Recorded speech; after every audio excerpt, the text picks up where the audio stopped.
49 degrees. I'm Debbie Monterey, KMOX News. Chris Ronchi, Amy Mark Scores. The Chris and Amy Show on 104.1 FM KMOX. Good morning, friends. Welcome into the show today. It is the Chris and Amy Show, but there is no Amy Mark Scores. She's not here. No, she's not here. You know what she's doing? She's enjoying the holiday, as most people are. But Yep.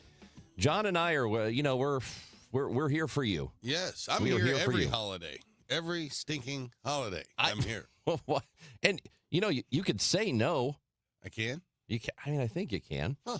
I think you're capable of it. Well, I like to answer the bell. I can't. The bell goes off, I raise my hand. See, and that's what we appreciate about you. Well, thank you. John Hancock, Chris Ronji today on the Chris and Amy Show until a little after 12.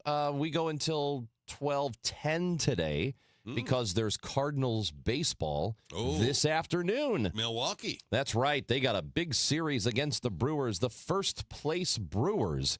And the Cardinals are in Milwaukee. 1:10 is the first pitch today. And we will take you up until then, 12:15 for the pregame show.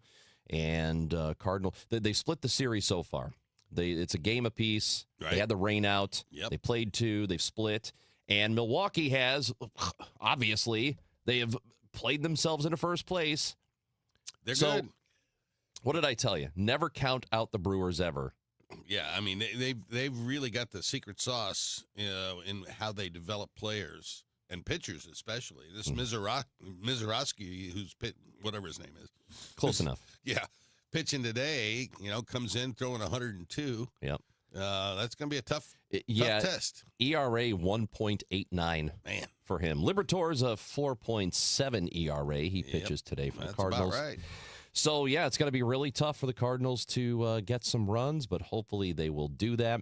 And we're going to bring that to you. Odyssey app. Get the Odyssey app. You can watch this show on Facebook, YouTube, Twitter. We are at Chris Amy KMOX on Twitter. You can follow us there. And, of course, you can listen to Cardinals baseball and the station, the podcast, everything. It's on the Odyssey app. So put that on your phone. I bet you don't have it on yours, do you? I do have it you on do? mine, yes. If John Hancock put the Odyssey app on his phone, you could put it on yours. Yeah. I successfully, downloaded that thing. Would you like to hear I think this is a message of peace and love from our president on Memorial Day. Okay. Would you like to hear the Truth Social? Go right ahead. Happy Memorial Day to all, including the Democrats, who disrespect our military and all the tremendous success that it has had over the last year. God bless those that have made the ultimate sacrifice. I love you all, President Donald J. Trump. Well, that's better than a lot of them. Yeah.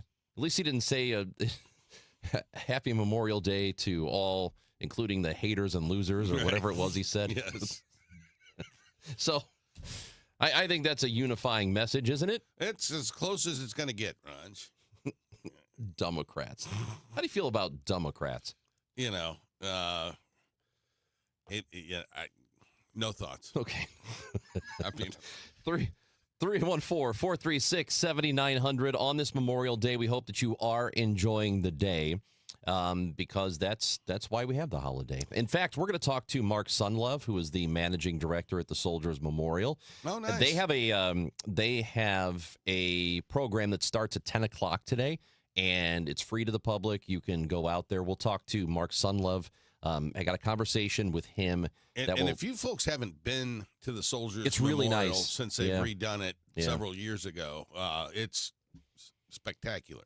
And somebody I was just talking to last week was telling me that it's as good as any memorial in the country. Yeah. Any Soldiers memorial. And they have them in other cities, but it is as good as any other local memorial in the country. Yeah, and what a fitting day to visit there. Or many folks are going to go to Jefferson Barracks, where their parents or other loved ones are interred, and been decked out by the Boy Scouts with flags. My mom and dad are at Jefferson Barracks. Oh yeah, yeah. My grandfather, my grandpa and grandmother there too. Yeah. Yeah, that is a really spectacular place, It's too. breathtaking. Yeah. Peter Castor, we'll have a conversation with him. He is a historian and will Love offer that you. guy. Do you know why? Huh. Because this month, back in 1804, John, Yeah. this month began the Lewis and Clark expedition. So I figure on a Memorial Day, why not have a little bit of a history lesson? That's awesome. Do you know the curator at the Arch? The historic curator. Her husband is the great grandson of William Clark. Isn't that cool? I did not know that. Yeah. So I think it was Lewis, and you're going to hear this in the conversation with Dr. Castor, who doesn't like to be called that, I don't think. I think it was Lewis's son that he had during the expedition. Yeah. Ended up being one of the very first students at SLU. Is that right? Yeah. And then he stayed here and he lived here. He was a tour guide for a long time. Huh. Yeah, I don't think it was called St. Louis University at the time. It was called something else. Whatever it was. But and the footprint of St. Louis back then when they launched was essentially what is now the Arch grounds. That was everything.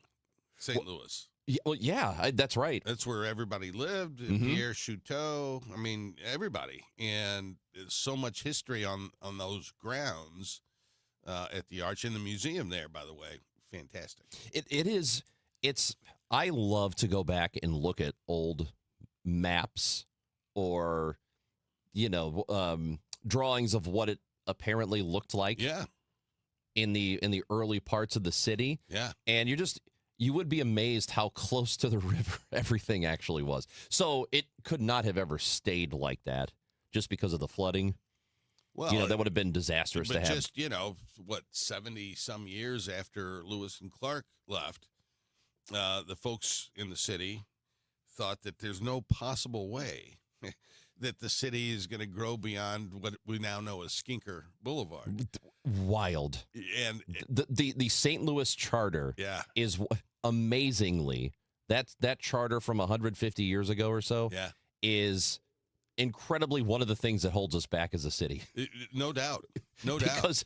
Because they artificially ended the border right at Skinker. Yeah. When it could have naturally grown to the other river. Well, and we were there. I mean, before the 1879 or whatever year it was, St. Louis was St. Louis. The county and what we now know as the county and the city was all St. Louis. Yeah. And they arbitrarily made that decision, and you're right, it continues to stifle us to this day. Because, and this is wild to think about it, but it was at the time the people who lived in the city limits did not want to fund the county. Right. And what's strange about that is the demographics have changed. All the movie money went out to the county. Yeah. Over decades. It has. And, someday, Ranj, and I hope someday, while I'm still north of the ground, we'll get this thing right. I hope so. I certainly do, too. Here's what I'm worried about, us doing the half-ass thing. Yes. Instead of just, let's not do the city as part of the county thing. Let's just make it all one big thing. Well, that's where it ultimately needs to be. It has to. I think, though, that in order to get there, we're going to have to just move the city as another municipality into St. Louis County. I think that's a first step. It's going to be difficult. A lot of folks aren't going to like it, and but it needs to happen. But you're right. Having a unified St. Louis, 21st or second largest city in the country, it doesn't solve all of our problems, but it gets us down the road at quite a piece. Well, as we have talked about a million times, it feels like it's a reality for every comparably sized city in our region that the city and the county they are in are unified. Right. Indianapolis, Nashville, Cincinnati, Louisville. I mean, all these cities that are either about our size, a little bigger, a little smaller, they are all unified in some sense, and they're doing a much better job than we are. Yeah. And so, I mean, you're right. It absolutely does hold us back.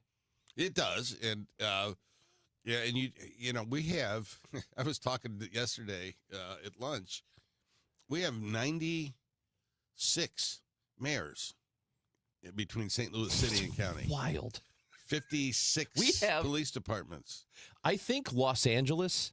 Yeah, And I did the counting on this, and I may have missed some, but it is we are barely we have they have just a little bit more different municipalities than we do. right. They have like 100 something, and we have like just shy of that. Yeah, 94. And Los Angeles is the second largest city in the country. Yeah. So that makes sense for them to have all those municipalities. For us, it does not. I think that's a weird, like, why are we divvying up so little? Yeah. And we're paying for it, you know. We have very expensive government in St. Louis because of all of that.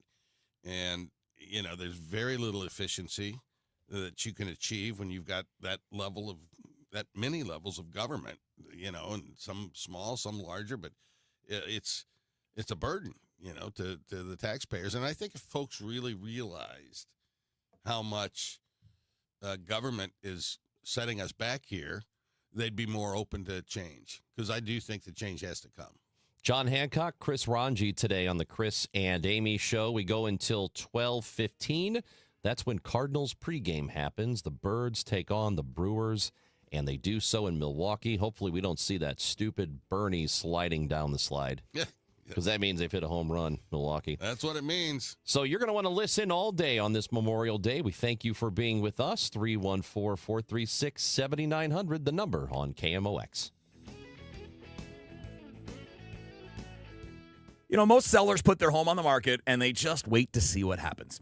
Well, I'm Kevin Wheeler, and I'm here with Gloria Liu with Your Home Sold Guaranteed Realty. And Gloria, is there a better way to sell? There is. Instead of listing your home the traditional way and hoping for the right buyer, I can get you up to 8 competitive cash offers right from the start. That means you're not guessing what your home might sell for. You're looking at the real offers and choosing the one that works the best for you. It also helps you to set the right price and create stronger demand if you decide to go to market. It gives you control, leverage, and a clear path forward before you accept just any offer. And remember, I'll guarantee to sell your home at 100% of the market value, or I'll pay you the difference. Before you sell your home, see what your options are. Call the one that I trust. That's Gloria Liu, 314-325-6888, or visit GloriaHasTheBuyers.com. That's GloriaHasTheBuyers.com. Gloria and seller must agree on price and possession. What's up? It's Draymond Green. I'm back for my 14th NBA season, and my podcast, The Draymond Green Show, is back too. This season, I'm breaking down games, reacting to the biggest NBA stories, and sitting down with teammates, rivals, and culture shapers. And trust me, I'm not holding back, on the court or on the mic. 2 new episodes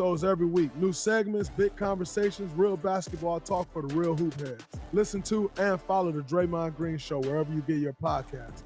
We're back. We're better. Let's get it. Spreadsheets, clunky software, 100 different logins just to run your business? Ah. There's a better way. Odoo. One simple, connected platform that handles sales, inventory, accounting, and more, so you can focus on growing, not juggling. Make the switch today at odoo.com. That's ODOO.com. You just testified under oath you're getting more fiber in your diet, and it was easy. Where is this additional fiber coming from? Mira Fiber Gummies. Objection! It's true. Mira Fiber has 8 grams of fiber to help me get the fiber I need in a day, plus 4 B vitamins for metabolism support, all in one serving. Overruled. My gut rests its case. Oh, that's my line. Find Mirafiber today at your local retailer from the makers of Miralax. Mirafiber supports metabolism of carbs, fats, and proteins. Serving size is 4 gummies. I built this business the old-fashioned way. Hard work and a whole lot of spreadsheets. Yeah, about that, I upgraded us to Odoo. Odoo puts everything we need, sales, inventory, accounting, on one connected platform. No more juggling systems, no more headaches. So it all works together? Exactly. Odoo is the all-in-one business software that makes running and passing on a business easier than ever. Take your business into the next generation. Try Odoo free at odoo.com. That's ODOO.com. Wait, everything on this IHOP value menu is just $6? I told you it was amazing. A huge plate of pancakes, bacon, and eggs is just $6. Wow. There's also French toast, a ham and cheese omelet, and oh, they got a BLT and fries now. Okay, we're coming here every day. You don't have to tell me twice. Feast for just $6 with the IHOP value menu. $7 in some locations, available every day for a limited time at participating restaurants in the U.S. Hours may vary. No substitutions. Not valid with other discounts or promotions. Prices may vary. Don't miss the final home game of the season. Your St. Louis Battlehawks take on the Dallas Renegades Friday, May 29th at 7 p.m. at the Dome. It's Battlehawks Kids Day. Plus, fans can score an Archie bobblehead while supplies last. Tickets start at just $18 at UFLBattlehawks.com. Caw-caw. 100 years of service and still at your service. KMOX.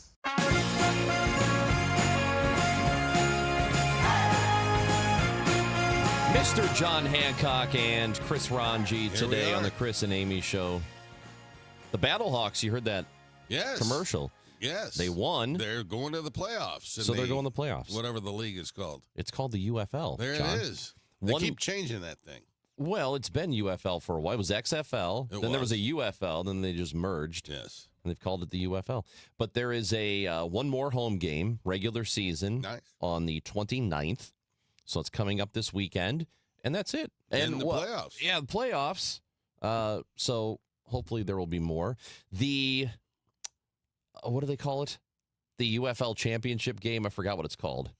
Something. It's the is it called the United game or United Bowl or something like that? I don't know. It's something. But it's going to be held in Washington, D.C. Oh. At D.C. United's soccer field. Well, why aren't they doing it here? I don't know. They should do it here. They should do it because I'm telling you, you, it's the only place that's got any fans. So I went to the D.C. United game, the City SC D.C. United game 2 weeks ago. Yeah. And I went to their Audi Field. That's what it's called. It is not great. Really? Yeah, it's not great. What's the matter? It's not. With it? It's sterile. It feels like I don't know how to put this. It feels like a really small college's football stadium. Oh. It's very concrete. It's kind of sterile. Yeah. We sat, okay. So if you have season tickets, apparently, my cousin has City season tickets. Apparently you can get free tickets at any of the other stadiums. Really? That's wow. Something like that. Okay. So he got us tickets in the City SC section, which they put us in the top of the stadium. No big deal. Right. Fine. We were literally the last row. No big deal. I've been up there. However, when you come out of the, you come from the concourse, if you want to call it that, you come up and then you walk up to your seats. John literally walked up 37 rows. Oh. And it was steep.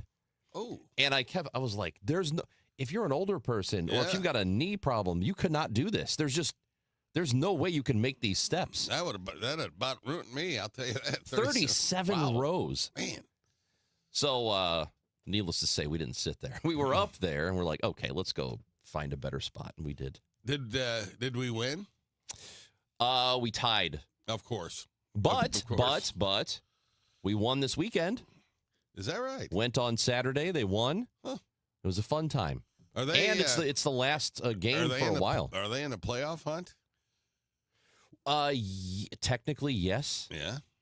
So I haven't checked the standings in a while. I haven't checked but they them were in years.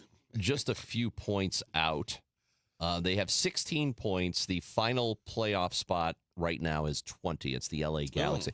But there are two other teams in But you front. can get 3 points if you win, right? Yeah, you get a bunch of points if you win. So you got to keep winning. So 16 points. That's right. What? 8 ties and a couple of wins? Something like that. Yeah. And John, the World Cup is beginning soon, so they're going to be off for a while.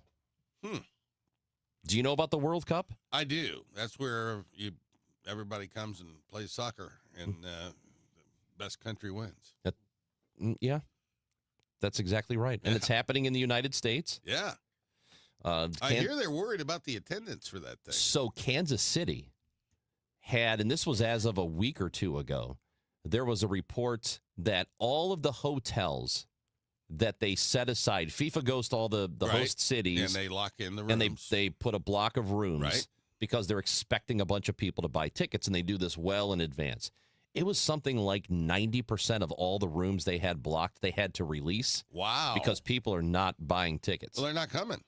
Well, tickets are expensive, for one. For two, people don't want to travel here right now. They just, from other countries, they just don't want to come here. Yeah, tourism is really taking a hit in this country. And, but wouldn't you think that the folks at FIFA would have not been, they shouldn't be surprised at this, but it seems like they are. You mean surprised that people aren't traveling here? Right. Or not buying the tickets? I mean, months ago, they should have figured that out.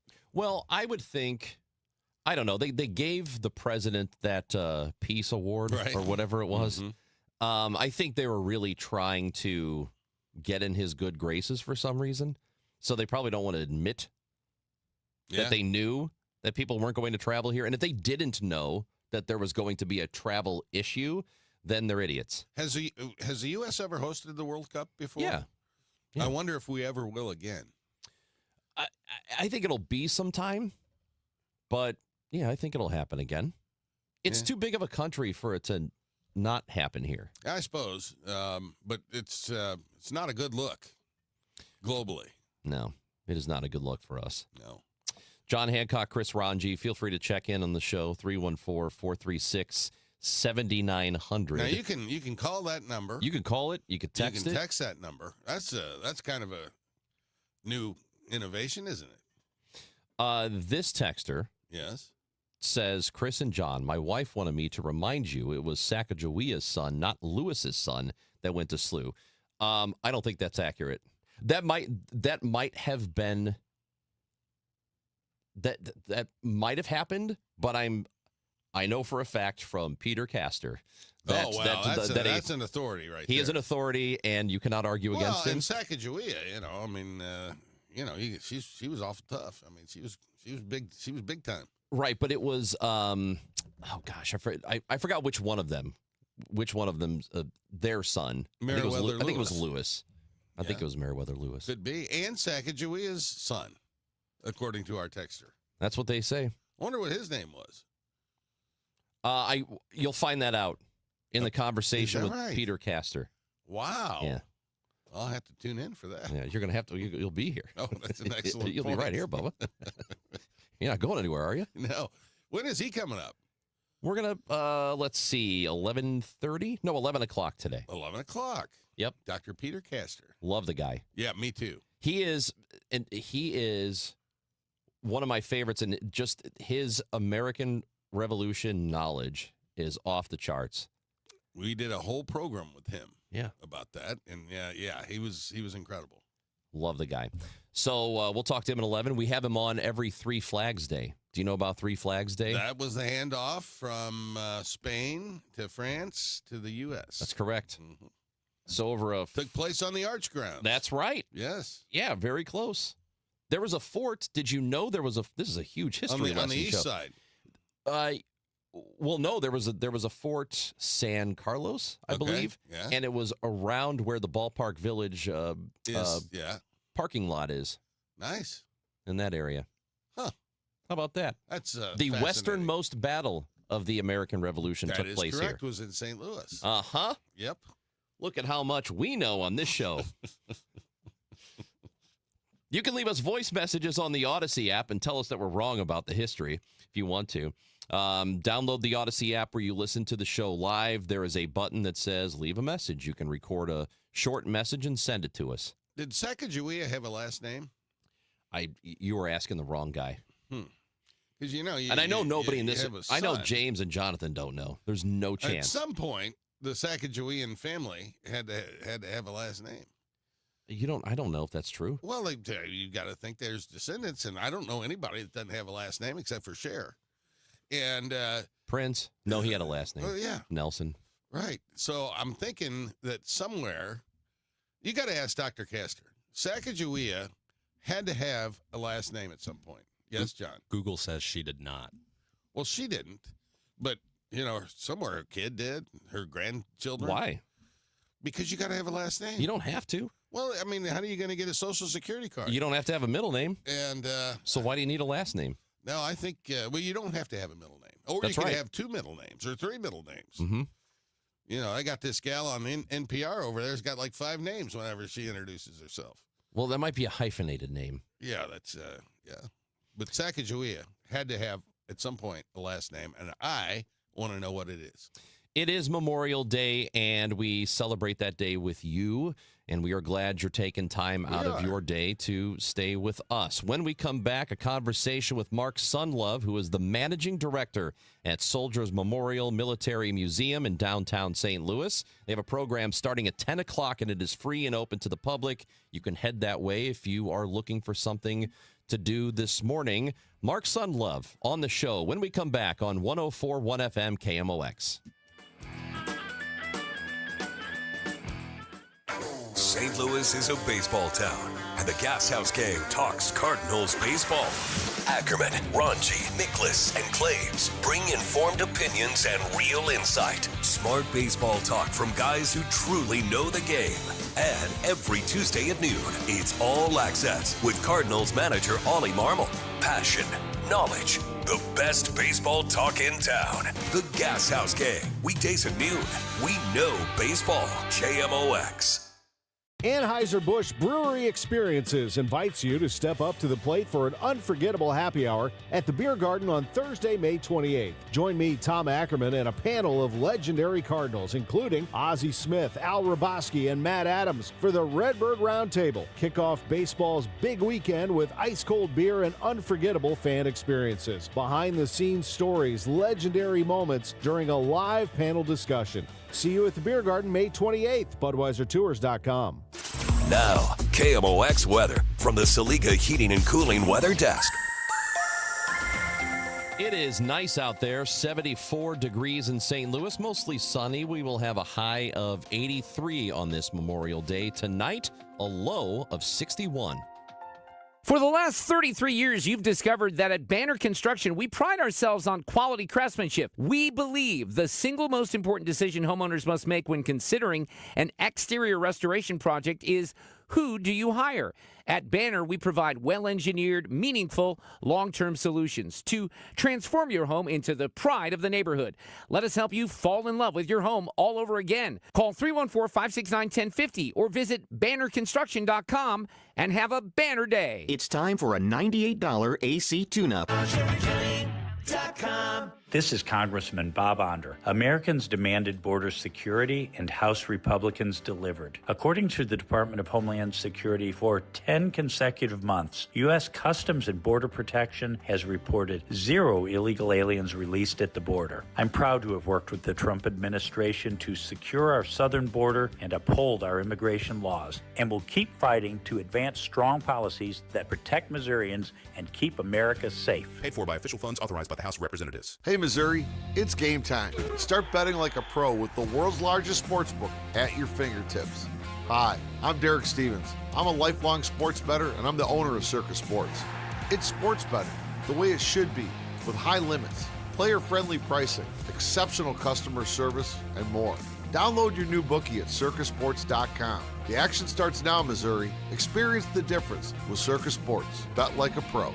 Must be 21 or older. Gambling problem? Call 1-800-GAMBLER. All eyes will be on Mizzou men's basketball this year, with one of the nation's top recruiting classes coming to the Zoo. You don't want to be watching from the couch while Mizzou Arena is rocking, so grab your black and gold and experience it. Go to MUTigers.com/MVBTIX to get your name on the season ticket request list for next season. Don't wait. Visit MUTigers.com/MVBTIX today.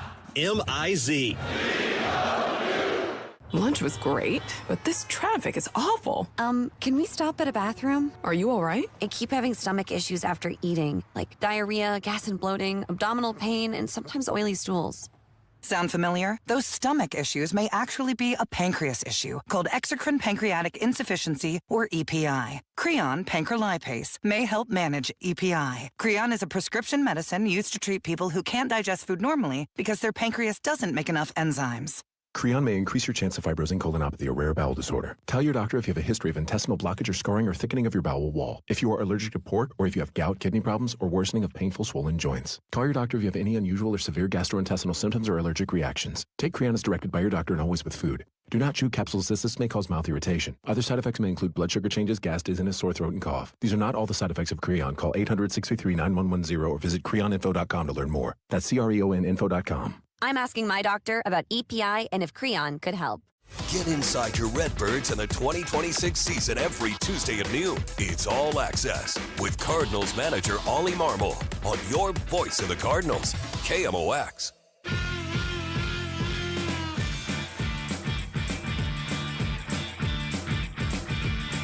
It is the Chris and Amy Show on this Memorial Day, and it is good to have you with us today.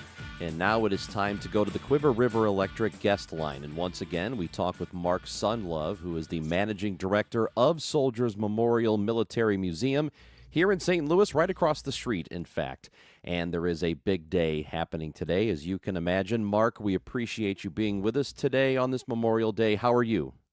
I'm doing well. Thank you very much. It's a privilege to be with you, and I appreciate that you taking the time and shining some light on this ceremony that's so important to our veterans and those who we've lost in service, their friends and families, this day of remembrance. So thank you. Well, yeah, we always appreciate our conversations with you, especially around this time of year. So at 10 o'clock this morning, a ceremony begins. Just let people know what is going to happen today. Yeah, we have a number of groups that are supporting the ceremony, and the ceremony is not very long. It's about an hour long. Number of key components to it that are supported by American Legion, Tom Powell Post 77, and St. Louis Service Women's Post 404. Really honored to have the band of the United States Air Force Band of Mid-America. Their brass ensemble is supporting the event all throughout. And this year we're doing a little something different. They in the past, I played in the beginning and at the end of the ceremony, but this year we're actually incorporating their music throughout the full ceremony. So it should be a really nice change. And also really, really pleased to have a number of young scouts with us today who will be a part of the ceremony, helping us lay the wreaths at the memorial, helping to raise the flag at the beginning of the ceremony. So really some nice additions to this year's ceremony. So really another moving and somber ceremony that really remembers those who we've lost in service, but takes the time out of this otherwise fun and festive weekend to remember the real reason for the weekend. Yeah. How do you know what to, because it is such a solemn event, how do you know what to change or to keep it true to what you've been doing, to adhere to traditions and things like that? I would imagine that you want to keep it fairly similar to what it's been, but also try some new things every now and then. Yeah, for sure. And I think one thing that we've learned over the years that we've been doing this is it's great to involve the audience. So you don't just come and sit and watch, but at the end of the ceremony, the audience is part of laying the wreaths at the memorials, laying individual flowers that they can pick up along the way into the memorial area to lay at the memorials as well. So that kind of that deep involvement with the audience is great. And then one thing we're excited about this year are the scouts being involved for sure. And that just came out of a recognition that a lot of our veterans are getting up there in years. Those wreaths are pretty heavy, and so we wanted some youth to be involved to help carry those wreaths, but also just to really engage the youth and make sure that we're passing on these traditions to them as well, and that it's becoming a part of their understanding of Memorial Day and our country's past and service and sacrifice that we've seen from those who preceded us. Yeah. talking with Mark Sunlove of the Soldiers Memorial here in St. Louis, and there is a new banner show, Declaration 1776, the Big Bang of Modern Democracy, and this is happening at the memorial. Can you tell people about it as we are celebrating the country's 250th birthday this year? Yeah, you bet. It was just kind of our small tribute to ensure that there's something in the memorial year-round, recognizing that 250th anniversary. So it's up on our second floor, and visitors, like always, Soldiers Memorial, all aspects of it is free, so visitors can come and learn a little bit about, our own Declaration of Independence, but this Big Bang idea of just really how it has reverberated across the globe through other, revolutionary movements and those fighting for their own freedoms and independence. And so it tells that great story. And then we'll also have a number of traveling exhibits as we've done in the past this year. On June 20th, we open an exhibit from the Smithsonian called Why We Serve, which looks at Native American military service. So we're excited to open that towards the end of June there as well. But yeah, always try to keep it fresh, keep new and interesting exhibits at Soldiers Memorial, giving people reasons to come back every year. For more information on any of the events or exhibits, it is mohistory.org, and you can visit that. And just a moment ago, Mark, you said something about, and I'm paraphrasing, but about the celebration of the weekend.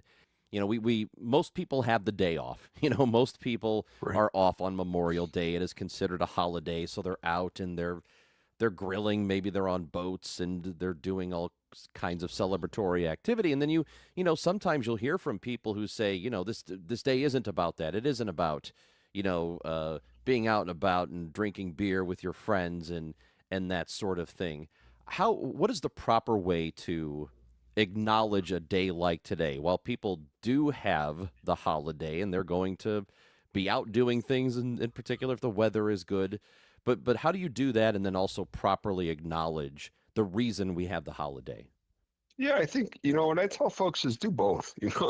That's what I try to stress to folks is just take a little bit of time, like come down to Soldiers Memorial this morning, spend a couple hours, and do that moment of kind of pausing, reflecting and gathering with community to remember those who've made the ultimate sacrifice. But then, hey, after that, go out and have a good barbecue, have a beer, spend some time with friends and family. And I think that, the close to 5,000 St. Louisans who are memorialized at Soldiers Memorial, who've given their lives in service to ensure that we have a free, democratic country, that we're able to do those types of things. I think that's exactly what they would want. They would want you to go and enjoy yourself, enjoy that time off, enjoy your time with friends and family, but just take a little bit of time out of the day. And you can do that today at 10 a.m. at Soldiers Memorial, just to take a little bit of a pause. That's the advice that I give folks. Yeah. Mark Sunlove, Managing Director of Soldiers Memorial in St. Louis here. What do people who have not visited, not been able to come by Soldiers Memorial, what is something that they should know about it or need to know about it before they get there? Well, I think especially for the lifelong, St. Louisans who have been here, most or all of their lives, if you haven't seen Soldiers Memorial since the renovation, which we finished about 8 years ago, it's a remarkable building. It's just an architectural gem in downtown St. Louis. It's a stunning building. It's a beautiful tribute to those who have served. If you saw it when you were a kid, it's not that anymore. It's a very refreshed, restored building, and the exhibits are all new, telling great stories of St. Louisans who have served and companies and organizations that have been involved with our military throughout the years. It's just a great place to learn about St. Louis, a great way to remember those who have served, and yeah, it's all fresh and new since 2018. So if you haven't seen it, you definitely need to get in there.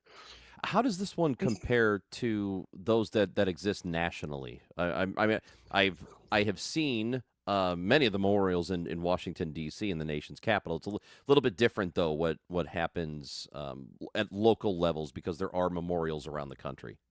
Yeah, for sure. I think the one thing that's really special about Soldiers Memorial here in St. Louis is we really keep the focus on St. Louis. And, and those are the stories we tell. Those are the histories that we're remembering are those very unique what we call a St. Louis lens or a St. Louis focus. So you're not only learning about military history, military service, but you're really learning about yourselves, right? About us as St. Louisans, and about, experiences that we've had in these conflicts over the years. And, some of us who have risen to greatness in the military, but then others who have, done their time, did their duty, served their country, and then got on with the rest of their lives. But all of those stories you'll find at Soldiers Memorial. So it goes, very deep into that St. Louis story. Mark, you did mention the exhibit that begins on June 20th, Why We Serve Native Americans in the United States Armed Forces. What went behind the decision to do this exhibit or bring this exhibit through? Well, we've had a couple of other traveling exhibits come to us from the Smithsonian Institution, and they just run a really high-level traveling exhibition program, and so we definitely trust them. And this story, I think, is just so unique in terms of recognizing Native American service and really asking that question. Why serve, right? In a land or a country that, where they always didn't get a fair shake, where they lost a lot of land and people and whatnot. Why ultimately serve for the country that all occurred with, and so asking that question, and then just showing the tremendous amount of really amazing service and outstanding service that the Native Americans have contributed is just another important story in our history, for sure. And so that exhibit is going to be around through the end of August. Are there any special speakers that might be coming through, or how does that work? Well, we do our big film series every August. So August, the second and fourth weekend, Sunday in August, we do two films up in our assembly hall, and those have become wildly popular. So we'll be able to focus both of those films this year on this exhibit. So one is a 1 hour documentary, and then the other is a 2 hour feature length film that will show on August 10th and 24th, I believe. If I got my dates right. But yeah, so great programs coming up with that as well. So today, the Memorial Day observance happens. It gets started at 10 o'clock. I know the Bank of America Volunteer Day happened already. Volunteers coming up to make sure that everything is ready to go for this Memorial Day. How was that event?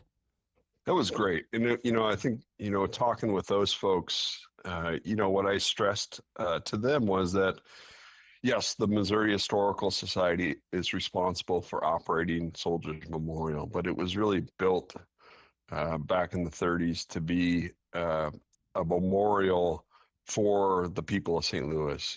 It's their memorial. So to see, folks come out who otherwise, wouldn't have to do that type of thing, to come out, clean up, help us care for the memorial. It just means a ton. It just means so much to see the community come out like that. It was a great day.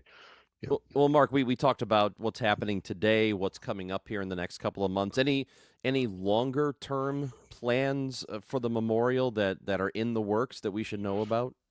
Yeah, I think one of our biggest efforts right now is very well behind the scenes, and that is June of 2027 we'll open our next in-house produced exhibit, which is a large scale exhibition in our temporary space called Flags, Devotion and Dissent. And it's really a kind of a deep dive on flags and how we use them in our lives, what they mean to us, how they create division, but also create devotion, and the very kind of complex psychology behind the flags, while also showing off a number of really outstanding artifacts in the collection. So that'll open in June of 2027. So we're really looking forward to that, and the crew is working hard on pulling that all together. But I dare people to open the news almost any day, and you'll find that there's some article or some story about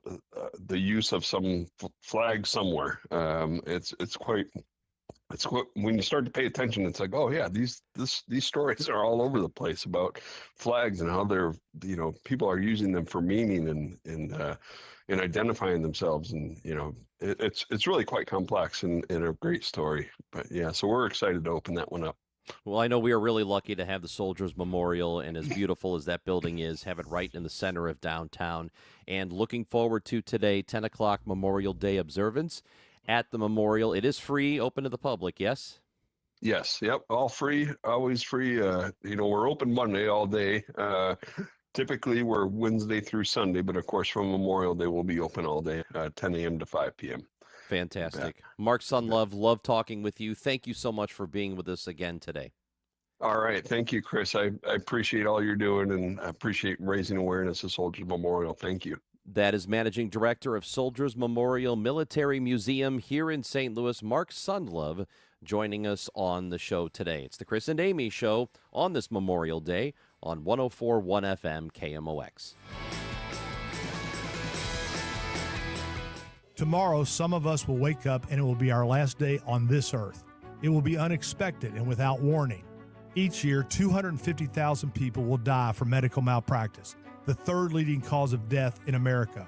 43,000 will die in a car or truck crash. 6,000 will die working on the job. I'm John Morgan of Morgan & Morgan, and we represent many of these families. It's awful.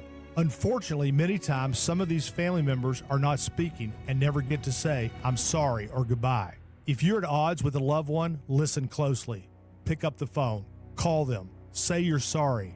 I promise a huge burden will be lifted from your heart and your soul will be renewed.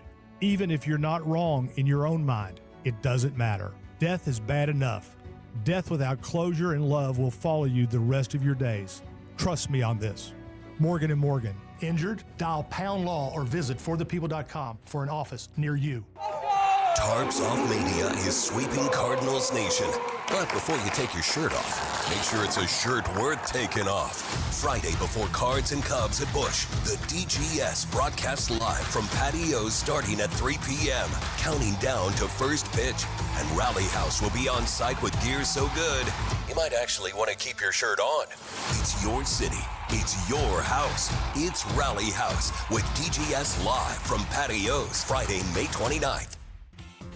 Chrysalis Biosciences in Sauget, Illinois is hiring for multiple roles. Join a fast-growing ethanol plant transforming renewable energy with competitive pay, benefits, and growth opportunities. Apply today and grow your career with Chrysalis at chrysalisbio.com. Why'd I go to the doctor? Working on the farm, my heart kept skipping a beat. I didn't think much of it, but my daughters made me get checked out. Turns out I have atrial fibrillation, which increases the risk of stroke about 5 times. Symptoms like irregular heartbeat, heart racing, chest pain, shortness of breath, fatigue, or lightheadedness can come and go. But if it's AFib, the risk of stroke remains. If you have symptoms, contact a doctor. I'm so glad I did.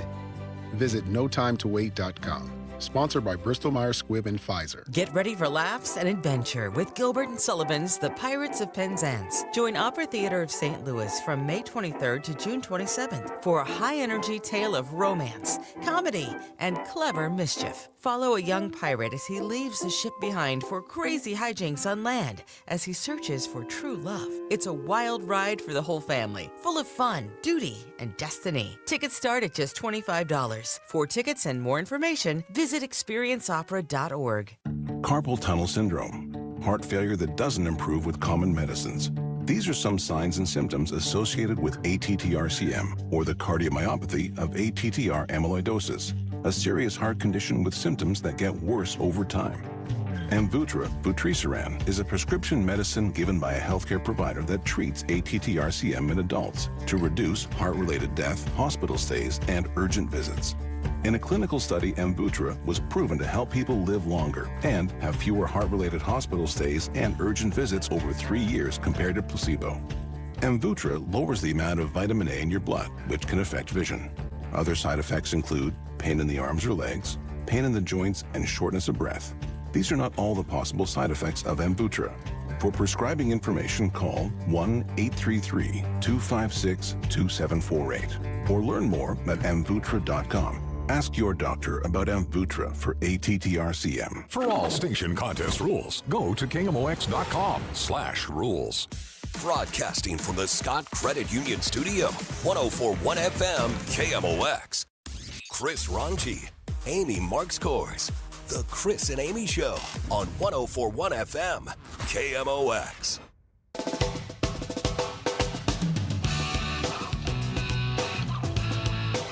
Just brought you a conversation with Mark Sunlove of the Soldiers Memorial in St. Louis. And in a few moments, that program starts today. Yeah. And there was a texter of somebody wanting to know what the exact address was. It's 1315 Chestnut, downtown St. Louis. So it's pretty close to our building, a couple of blocks away from Enterprise Center, very close to City Hall. Yeah. Courthouse. Which where the park is. There's like a little It's all park. right here. I mean, come on down. You know, that's right. Come on down to the city. Enjoy the city. There's no traffic today whatsoever. That's correct. Did you hear the story that Michael Calhoun brought about the Manchester Road being a passive-aggressive, like one of the top 4 in the country? There's a stretch of it in West County. Well, I can see it because it's it can be miserable trying to traverse that. That road does kind of suck. It really does. I mean, there's a lot of really great retail and restaurants, but navigating it can be a problem. Yeah, and there's so many lights, and you know, it's very frustrating. While people are out and about today, and you might be because it's a holiday, you might have the day off, and maybe you're traversing Manchester Road. Be very careful. The city of Kirkwood wants to lower the speed limit on Manchester from 35 to 30 because there are speeding concerns in that stretch of the road. Also, Consumer Affairs put out a report of the 10 states with the most road rage in the country. All right. Now, I imagine that you are the source of a lot of road rage for people because you're not. I can be. I'm not a good driver. Yeah. Do you think people around you are really getting angry? They could be. Yeah. I had somebody honk at me yesterday. What were you doing? I almost ran him off the road. And on purpose? No, I didn't see him back there. He was in a motorcycle. And I was just, minding my own business, trying to move over to the right lane. And I didn't know that motorcycles had horns on them. John, this is the problem. John. The guy had a loud horn on that. John, listen to me. You Scared can't. me. You're in a car. Yeah. You're sharing the road. You cannot mind your own business. Well, you have to pay attention to everything around you. Well, you do, and I try. I mean, I genuinely try.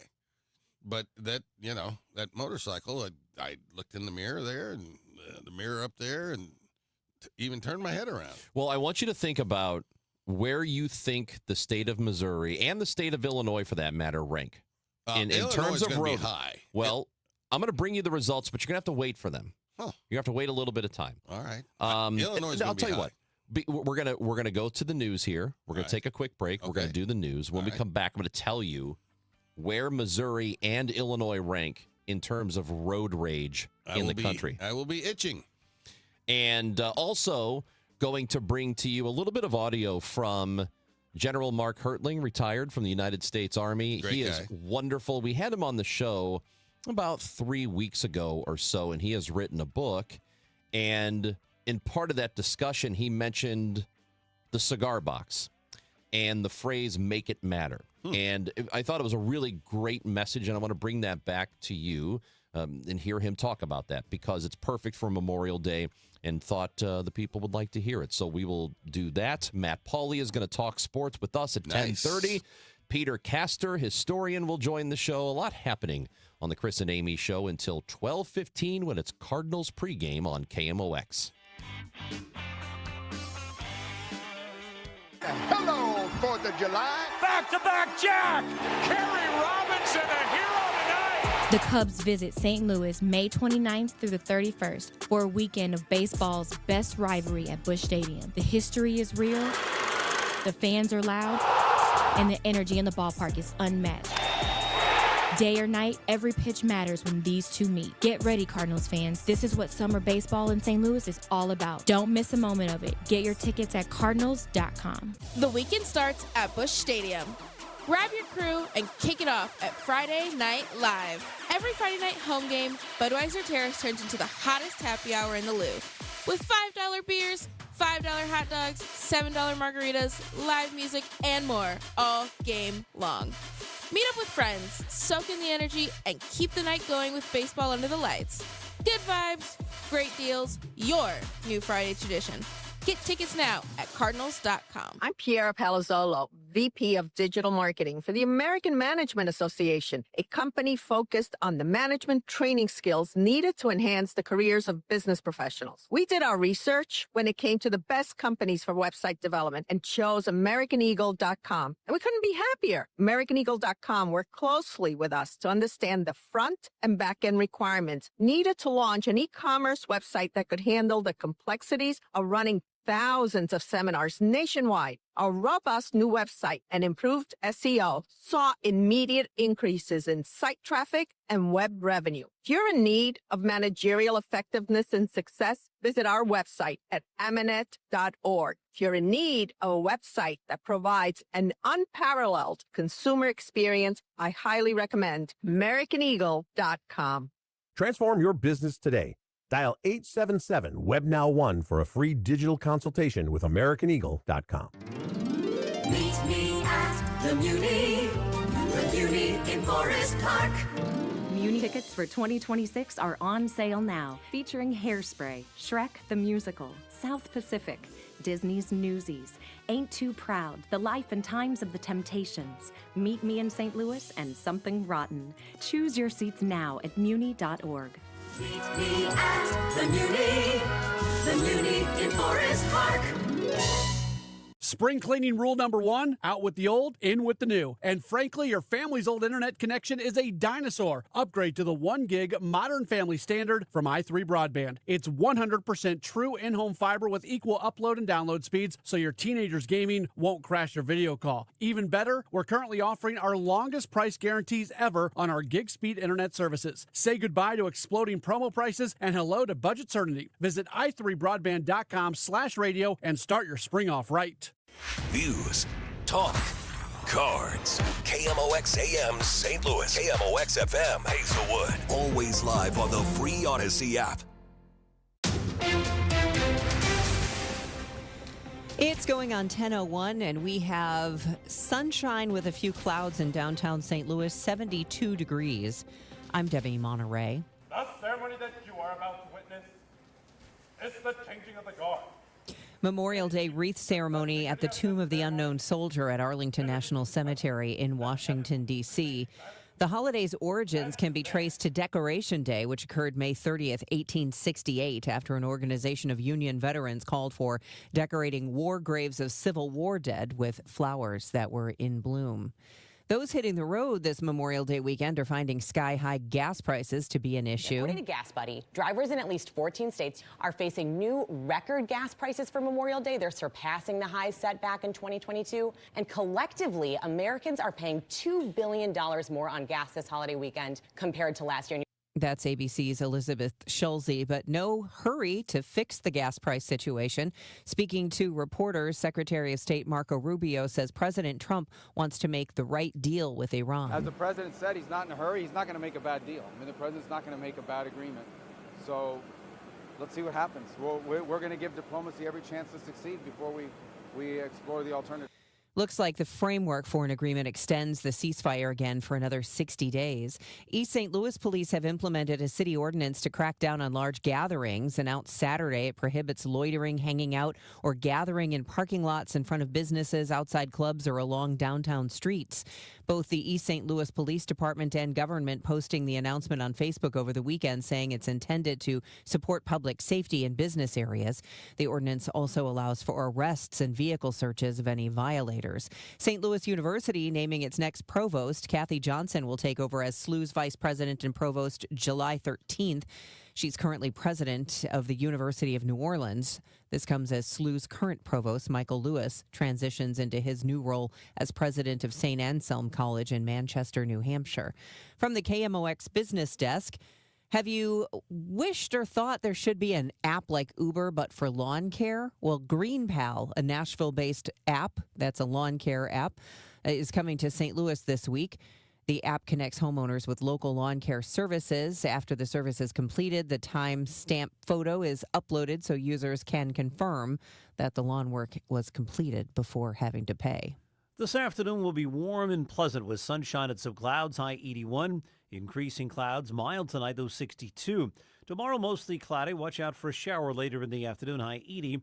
Clouds and some sun Wednesday, warm and more humid. A shower and thunderstorm in the area, high 82.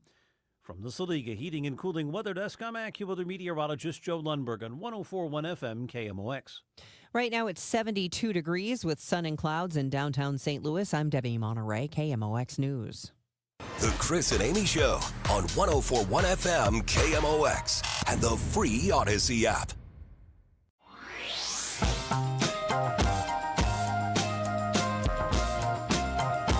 It is nice to have you with us on this Memorial Day. We appreciate you being here. No Gas House Gang today because we have an early pregame show for the Cardinals, 12:15. Can't wait. 1:10 first pitch in Milwaukee. Big series for the Redbirds because they are in the midst of this 12-game National League Central stretch. They played the Pirates. They played the Reds. They are 2-3 in this stretch of Central opponent games. So Milwaukee's going to be the toughest test so far because this Brewers team is playing very, very well. And they got a tough one going today in Mizorowski. He is pitching for them. Matthew Liberatore pitching for the Cardinals.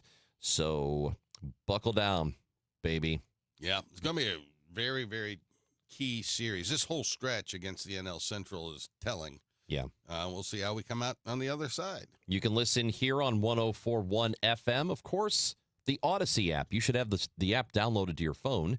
And you can listen to the show. You listen to the whole station. All the podcasts of all the shows are there available for you. And you can listen to Cardinals baseball live, provided you are in the listening area. You got to be here. Because if you're traveling in like Idaho or something, and you try to listen to the Cardinals game with the app, won't let you do it. Yeah, that's Major League Baseball's rule. Yeah, I remember years ago we were on vacation in the Upper Peninsula of Michigan. Oh, the UP, they call them the Yoopers up there. Yeah, and I would go out to the car at night, and I could listen to the games on KMOX. Yeah. From the UP, buddy. Oh, yeah. Yeah. Certain times. Right. You can, I think Lakeshore Drive in Chicago, years ago, when I first moved up there and there was no streaming yet. Right. Where now you can listen to the station wherever. But on Lakeshore Drive, I remember hearing it. KMOX. I thought, wow, this is crazy that it's all the way up here now. Yeah. But yeah, if you want to listen to Cardinals games streaming and you're in California, New York, somewhere else, you got to pay for it. MLB's like that, man. That doesn't seem It's fair. not our fault. It's not the Cardinals' fault. If I'm from St. Louis, I ought to be able to take the Cardinals with me wherever I go. I would agree with that. Yes. But MLB doesn't see it that way, buddy. Well, they're out for the buck, I guess. They are out for the buck. All right, so I mentioned this Consumer Affairs report. Yes. The most road rage states, the highest road rage states in the country. Let me first tell you what the lowest road rage states are. Okay? All right. Maine. Yeah. Iowa. Yeah. California. Mississippi. California. Yeah. That's surprising. Mississippi and Utah. All right. So neither Illinois nor Missouri, neither of them are in the top 10. Okay. Which one of those two states has more road rage according to Consumer Affairs, John? Illinois. You are incorrect. According to Consumer Affairs, Missouri is 14th. It's got to be due to the octogenarians in Branson. And Illinois is 29th. Huh. Yeah. So they look at a bunch of factors. Traffic incidents involving gun violence. Okay, well. Traffic violations issued for aggressive, careless driving or speeding. Fatal accidents involving aggressive or careless driving. And number of fatalities involving aggressive or careless driving. Those are the metrics they use to determine. People do zip and zap around the interstates in this town, you know. I had a zipper zapper this morning on the roads. It's probably because you were infuriating them because you're driving so slow. Oh, no, I don't drive slow. You don't? That's not my issue. Are you speed limit or are you over speed limit? You know, comfortably over. What does that mean? Excessively over. Okay. Right. 5 miles? Depends on the highway and the day part. Okay. So if I'm driving to Jefferson City, for Uh-huh. example, and I finally get through that construction there on 70, yeah, I will drive 79 miles an hour. And the speed limit is 70. Correct. Okay. But if I'm driving home from KMOX on, at noon, I'll probably go no higher than 70. Well, now you are aware that the Missouri General Assembly did pass Missouri Senate Bill 1408 this month, which will raise 75. Will raise the speed limit in rural areas from 70 to 75 Yeah. on the interstates. Yeah. Are you good with that? Fine. Yeah, because nobody's driving 7. I mean, will it result in people driving 84? Probably. Yeah, it will. Yeah, probably. 84 is pretty fast. It is fast. Yeah. But it's amazing how fast you can, if you're not paying attention, you're just kind of eyeballing it. Yeah. It's amazing, like, how fast you can go and not realize it. That's true. Because you look down and it's 90 and you go, whoa, okay, Yeah. hold on. Yeah. Let me not get in trouble here. I've done that. I try to stay about 8 miles over. 8. I feel like if you're on the interstate, they're very unlikely to pull you over for less than like 10. Right. So that's why I go 9. Yeah, so I'm like 8, But you 9. go 8. Yeah. Huh. I try to. Fascinating. That's fascinating. Well, I don't want to get in trouble. I hate getting tickets. Now, will you tail somebody that's doing 86, 87 and well, hang with them? So the passing lane is for passing. Yes. That's the left lane. So if you're listening to this show and you have no idea what the left lane is for, still somehow in 2026, yes, you're trying to figure out what that lane means. That's the passing lane. So there should be nobody going faster than you behind you. And if they are, then you need to pull to the right. Correct. Let them through. Even if you're going 90, if they're going faster than you, move over. Yeah, that's the rule. Let them pass, then you can move back over. But will you then tail them if they're doing 90 and do 89 behind them? No, I'm not. Come on, I'm not like that. What about a long road trip? So if you're doing like you're driving to Florida, and you got somebody that's doing 90 miles an hour on the highway, stick with them because they're going to get pulled over. Oh, I see what you're talking about. Bear bait. Okay, that's what you're talking about. I know about that. Yeah, yeah. That's like the guy in front of me is going faster than me. They won't pull me over. They'll get him first. Correct. I don't think that's necessarily true. Huh. I think sometimes they'll get you because you're going slower. Well, I've never been pulled over behind somebody going faster than I was going. Ever. Okay. Well, then it works for you. It does. That's good. I have not gotten a ticket, knock on wood, in a while. And the last time on the interstate. Yeah. I feel like I had a stretch about 10, 12 years ago where I got 2 pretty quickly, like 3 months apart. Uh-huh. And I haven't had one since. I got to tell you, my speeding. Go ahead. So there are 2. One, the lady who pulled me over, she was not having any sobs. She didn't care. Right. She did not care about my sob story, why I was going fast. She just didn't. Nope. She just wrote me that ticket. Now, the other guy, when I tell you this, I'm going to say that there were no workers present. You know how sometimes the lane has gone down to one lane because there is construction? Right, but there's nobody working. But there's nobody working. Right. It was just that. I was going a little fast in the zone. Okay? Yeah. No workers present. I'm very mindful of that. Yes. Because it's important to me. And so I was going, in fact, let me also say, I was not quite to the zone yet. but I could see it in front, and then it was one of those things where the lane was about to go from 2 lanes to 1, and I was speeding up to get in front of some people, and then it went to 1 lane. As soon as it went to 1 lane, I saw a trooper several cars behind me, and he started to speed up. I knew he was coming after me, but then we were in down to 1 lane, so he couldn't come get me for several miles. Oh, wow. And I was like, do you think he forgot? Because he was stuck. I'll bet he didn't. Behind like 8 cars. He didn't forget. Yeah. No. So he came and got me, pulled me over, and he's like, look, you were going this amount.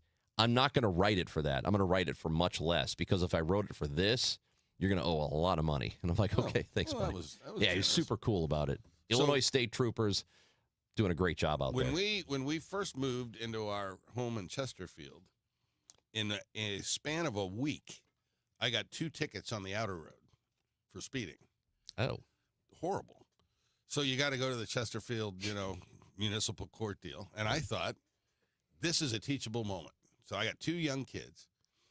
And I said, kids, Daddy was driving too fast. And I've got to go pay a penalty. And you're going to go to court with me. And so we go and we sit. And we sit. And we sit, and the kids are fidgety. And I said, kids, this is what happens when you don't follow the law. It's a good lesson. Great lesson. So finally, an hour and 45 minutes in, John Hancock. So I go up to and I see the municipal judge there, who I knew. And he said, Hancock, what are you doing here? And I said, I got these tickets. He said, give me those tickets. Oh, no. So your kid saw that, too. So it's not following the law. It's who you know. That's the lesson I taught him that night. Ugh, no. No, you taught him, was like, Daddy can get you out of some tickets. Yeah, right. I don't need to worry about this speed limit. I got my dad. He'll take care of this. There you go.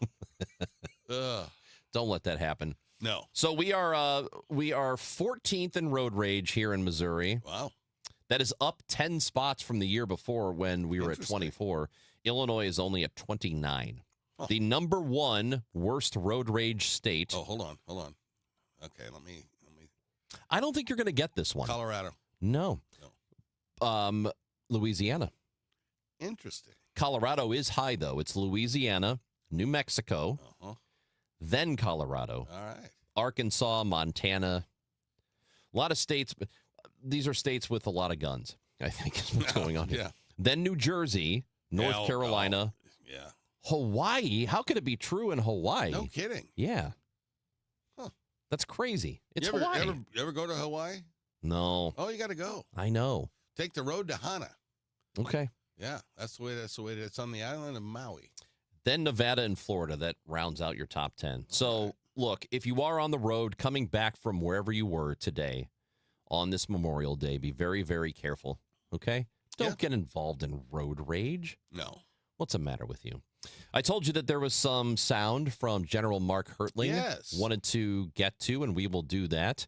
Great. John's got something he wants to tell us, too. I do. John is doing something very cool. Very cool. And he's going to tell us about it before the show is over.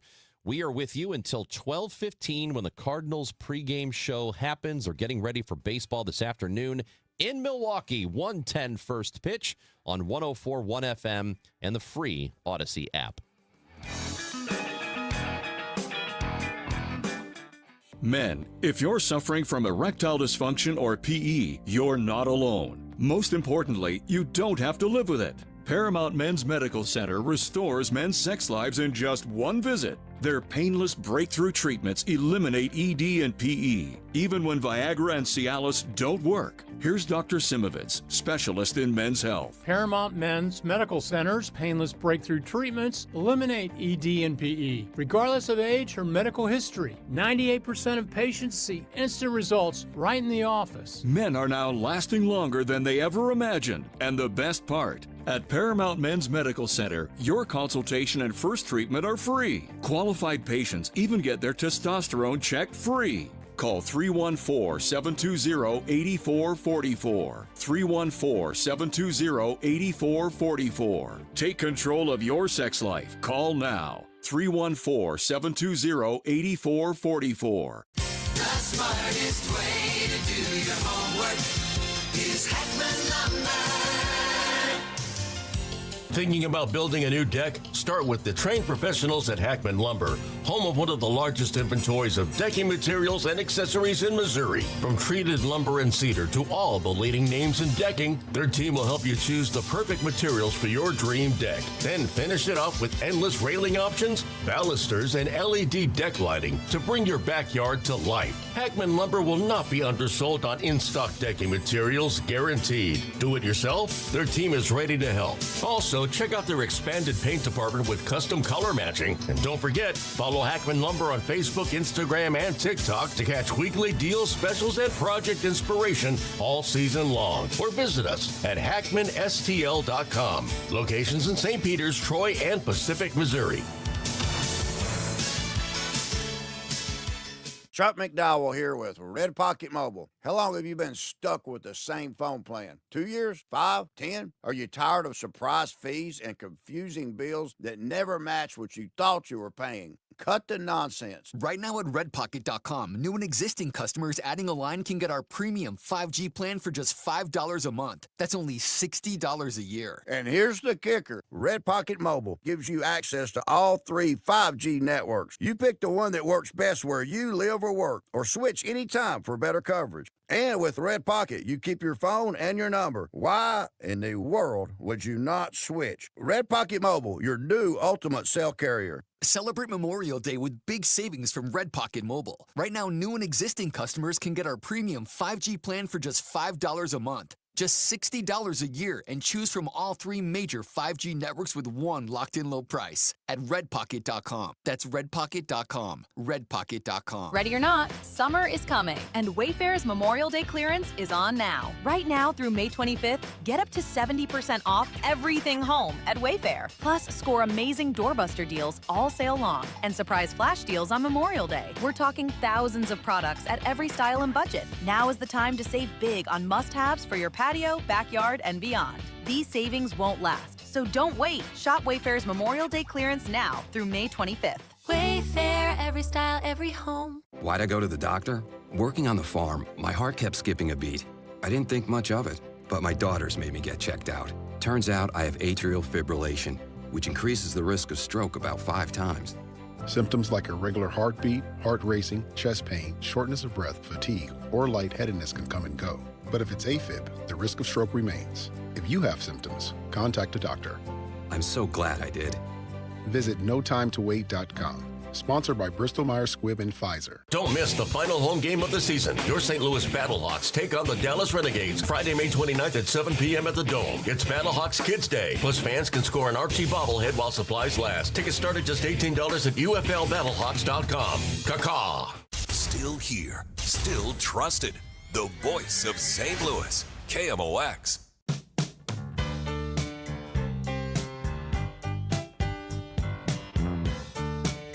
.104.1 FM KMOX on this Memorial Day. John Hancock and Chris Ranji on the Chris and Amy Show. Amy is out. She'll be back tomorrow.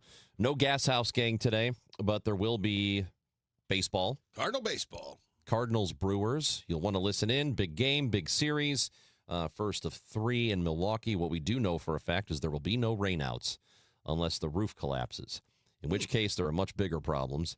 But, yeah, so had 2 games rained out this weekend. Doubleheader on Saturday. Cardinals split that doubleheader. Rained out yesterday in Cincinnati. So they are off in Milwaukee, and hopefully good things because they are a game and a half out of first place right now.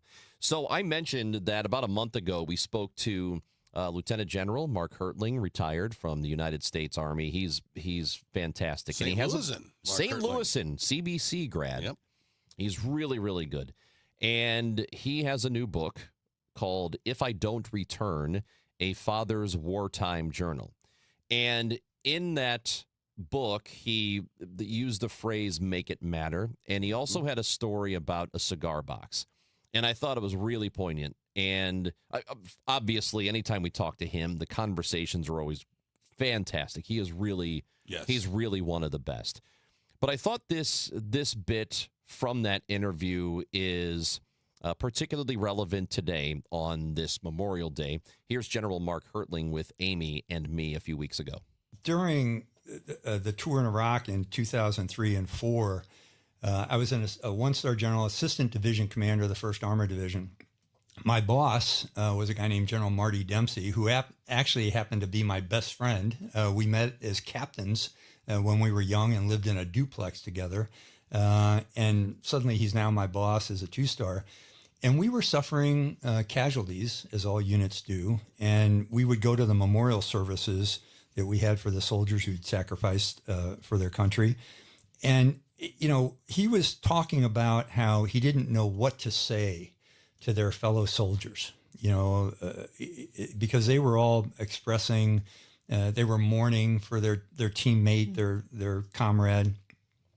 And one day he just said, you know, the only thing I can say to these guys before we send them back out on the streets of Baghdad is make it matter. Make it matter that your buddy sacrificed his or her life. So that sort of became a mantra in our unit. Well, after the tour was over in 2004, I was in Virginia Beach and I went into a cigar store and saw a wooden box. And I asked the guy if he could engrave it. So I got 3 of them, one for General Dempsey, Marty, one for our other division, assistant division commander, a guy named Mike Scaparrotti, and me, to carry the cards that had pictures of the soldiers we lost in combat. I took that box back to me in 2007 when I went back to Iraq, and unfortunately we had more casualties. So in that box today, my box has 253 cards of soldiers we lost in combat. And every day it's on my desk. I open it up, I take 2 or 3 cards out, pray for those individuals and their families that they left behind. But just look at the pictures too, because when they were killed in either 2003 or 2007, most of them were 18 to 24 years old. That's the typical age of a soldier. So where would they have been today? What kind of family would they have? What kind of accomplishments or life's troubles would they have gone through? How many times would they have been able to take their kids to a dance recital or a t-ball game? And what strikes me is what we all have to do as fellow citizens of those individuals that gave the ultimate is to make it matter, to do things for our country, to do things for our fellow citizens that make it matter for others. And so that's kind of not only just a mantra of soldiers we lost, but also a way to live your life, I think. Is this the sort of thing you think people who are in the service now, maybe the younger men and women who are in, don't think enough about, or is it something that they should think more about and be more deliberate with it? I think anyone who's experienced combat or faces their mortality thinks about that. It isn't just the day-to-day grind. It's why this morning at CBC, the message I left with the seniors was, they have 18 days till graduation. And what I told them is quit counting the days until something. Live each day individually. Don't count the days, make the days count. Mm-hmm. And that's kind of the message along with Make It Matter. You've got to wake up every morning saying, what can I do, first of all, to make myself better, and self-reflection. And truthfully, that's the other thing I learned from the book. I mean, I was given an opportunity when our son gave us that document to reflect on my entire life. And there were many emotional moments during that reflection. And I don't think most people look back on their life and say, what have I done? How have I grown? What things do I do on a daily basis that I should focus on and make my life better? And how do I contribute? So I think that's the greatest gift for me that came out of this book. That's General Mark Hertling, and he's really, really good. I love talking with him. He is a patriot, and he cares deeply about this country. He served, and always think it's appropriate to hear from him today. What a profound perspective as we sit here on Memorial Day, where, I mean, he literally has a box full of names of people who gave their lives for this country, that served under his command, and very poignant and very appropriate. He wrote the book, If I Don't Return, A Father's Wartime Journal. And when he was in town, that conversation you just heard was from a few weeks ago. He went and spoke at his alma mater, CBC, and talk to the students there. But the guy's incredible. Just always love talking to him. If I Don't Return, A Father's Wartime Journal is the name of the book, and you should pick it up. Got John Hancock with you, Chris Ranji. We're going to talk to Matt Pauley in just a moment. That's right. Matt Pauley will join the show. He will talk some Cardinals baseball with us. They have a game today. He is hosting the pre- and post-game shows for today. So we'll talk to Matt Pauley in just a moment. But the NBA playoffs are happening right now. Tonight, it is an opportunity for the Knicks to close out the Cavs. They are up 3-0 in that best-of-7 series, and they are playing in Cleveland. And with FanDuel, you're getting better payouts on same-game parlays all throughout the NBA playoffs. There are more ways to build, more value that you can get every time you play. You can stack those picks the way you want to for every game and every matchup, every moment. Spreads, player points, threes, assists, whatever you're feeling for the day. Build it all into one same-game parlay and go for those bigger payouts. So if you're going to bet same-game parlays this NBA postseason, there's really one place to do it, and that is with FanDuel. More options, better payouts, all NBA playoffs long. FanDuel.com/Missouri to get started. FanDuel.com/Missouri. FanDuel is an official partner of the NBA. Play your game. Must be 21 or over and present in Missouri. Gambling problem? Call 1-800-GAMBLER. Your ride home just got a lot less of this and a lot more of this. The 3-2 pitch with the runner going, a swing and a high fly ball. Deep left field, and it's a gunner. Kevin Wheeler, Matt Pauley, Bernie Miklasz. 3 voices, 1 hour. All Cardinals. The Redbird Rush Hour delivers. Sponsored by Busey Bank. Building community with Busey Bank. Beyond the game. The Redbird Rush Hour. Weeknights at 5 on the voice of the Cardinals. KMOX.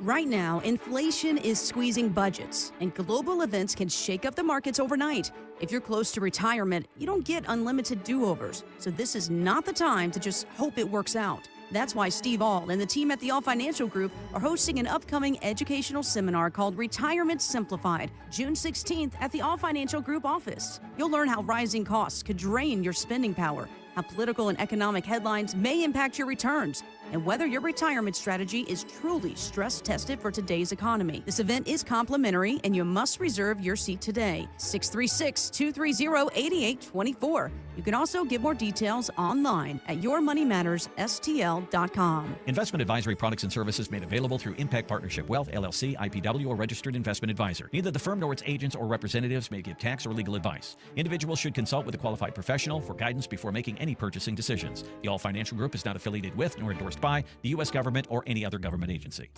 Now, KMOX weather from the Saliga Heating and Cooling Weather Desk. 76 degrees and sunny here in St. Louis. Really nice day out there today. Going to have a high of 83. And then tonight it'll become cloudy with a low of 60. It's time for a $98 AC tune-up. This is Congressman Bob Onder. Americans demanded border security, and House Republicans delivered. According to the Department of Homeland Security, for 10 consecutive months, U.S. Customs and Border Protection has reported 0 illegal aliens released at the border. I'm proud to have worked with the Trump administration to secure our southern border and uphold our immigration laws, and will keep fighting to advance strong policies that protect Missourians and keep America safe. Paid for by official funds authorized by the House of Representatives. Staples presents Celebrations Made Easy.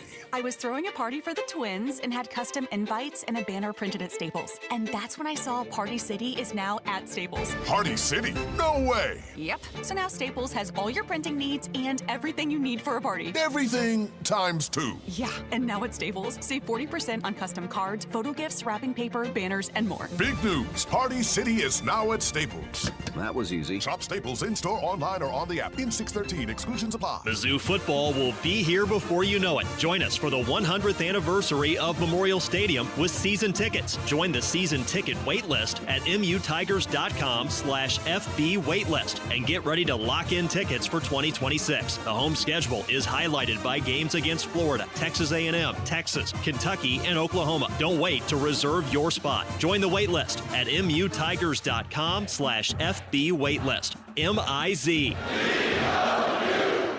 Get inside your Redbirds in the 2026 season every Tuesday at noon. It's All Access with Cardinals manager Ollie Marmol on your voice of the Cardinals, KMOX.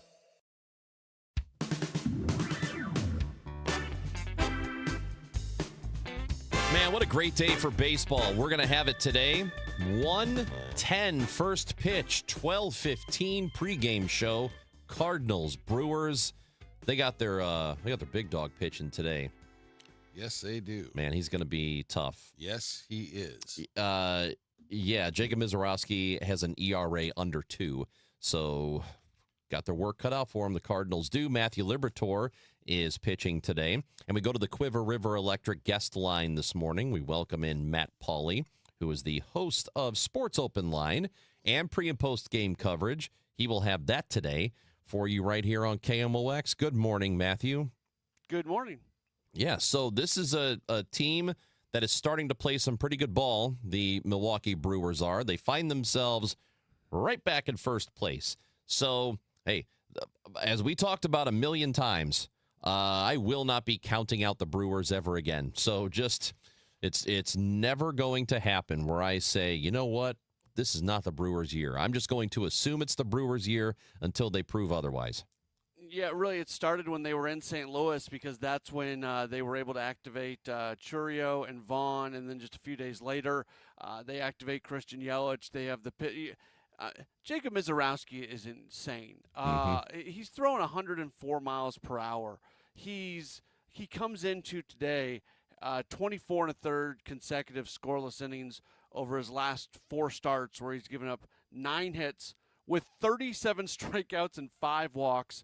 He leads Major League Baseball in strikeouts per 9. He leads Major League Baseball in average against. He leads Major League Baseball in strikeouts. I mean, he has been really, really good this year. So we'll see what the Cardinals can do against him today.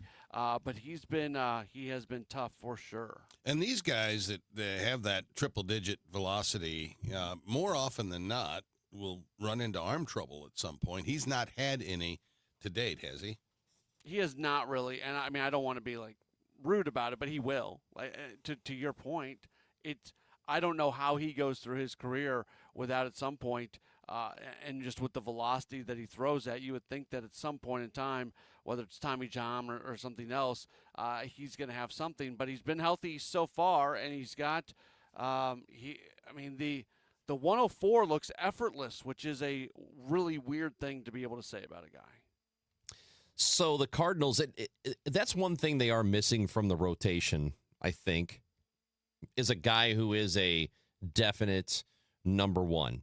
And maybe Dustin May is that. I think there's still time to I don't think decide we have a on that. number 1 or a number 2. Yeah, I mean, that's the thing, is that this rotation is full of a lot of 3s and 4s and so on and so forth. And it's been working. How long do you think they can keep going like this, where they're still getting results even though they don't have a true 1 or 2 in the rotation?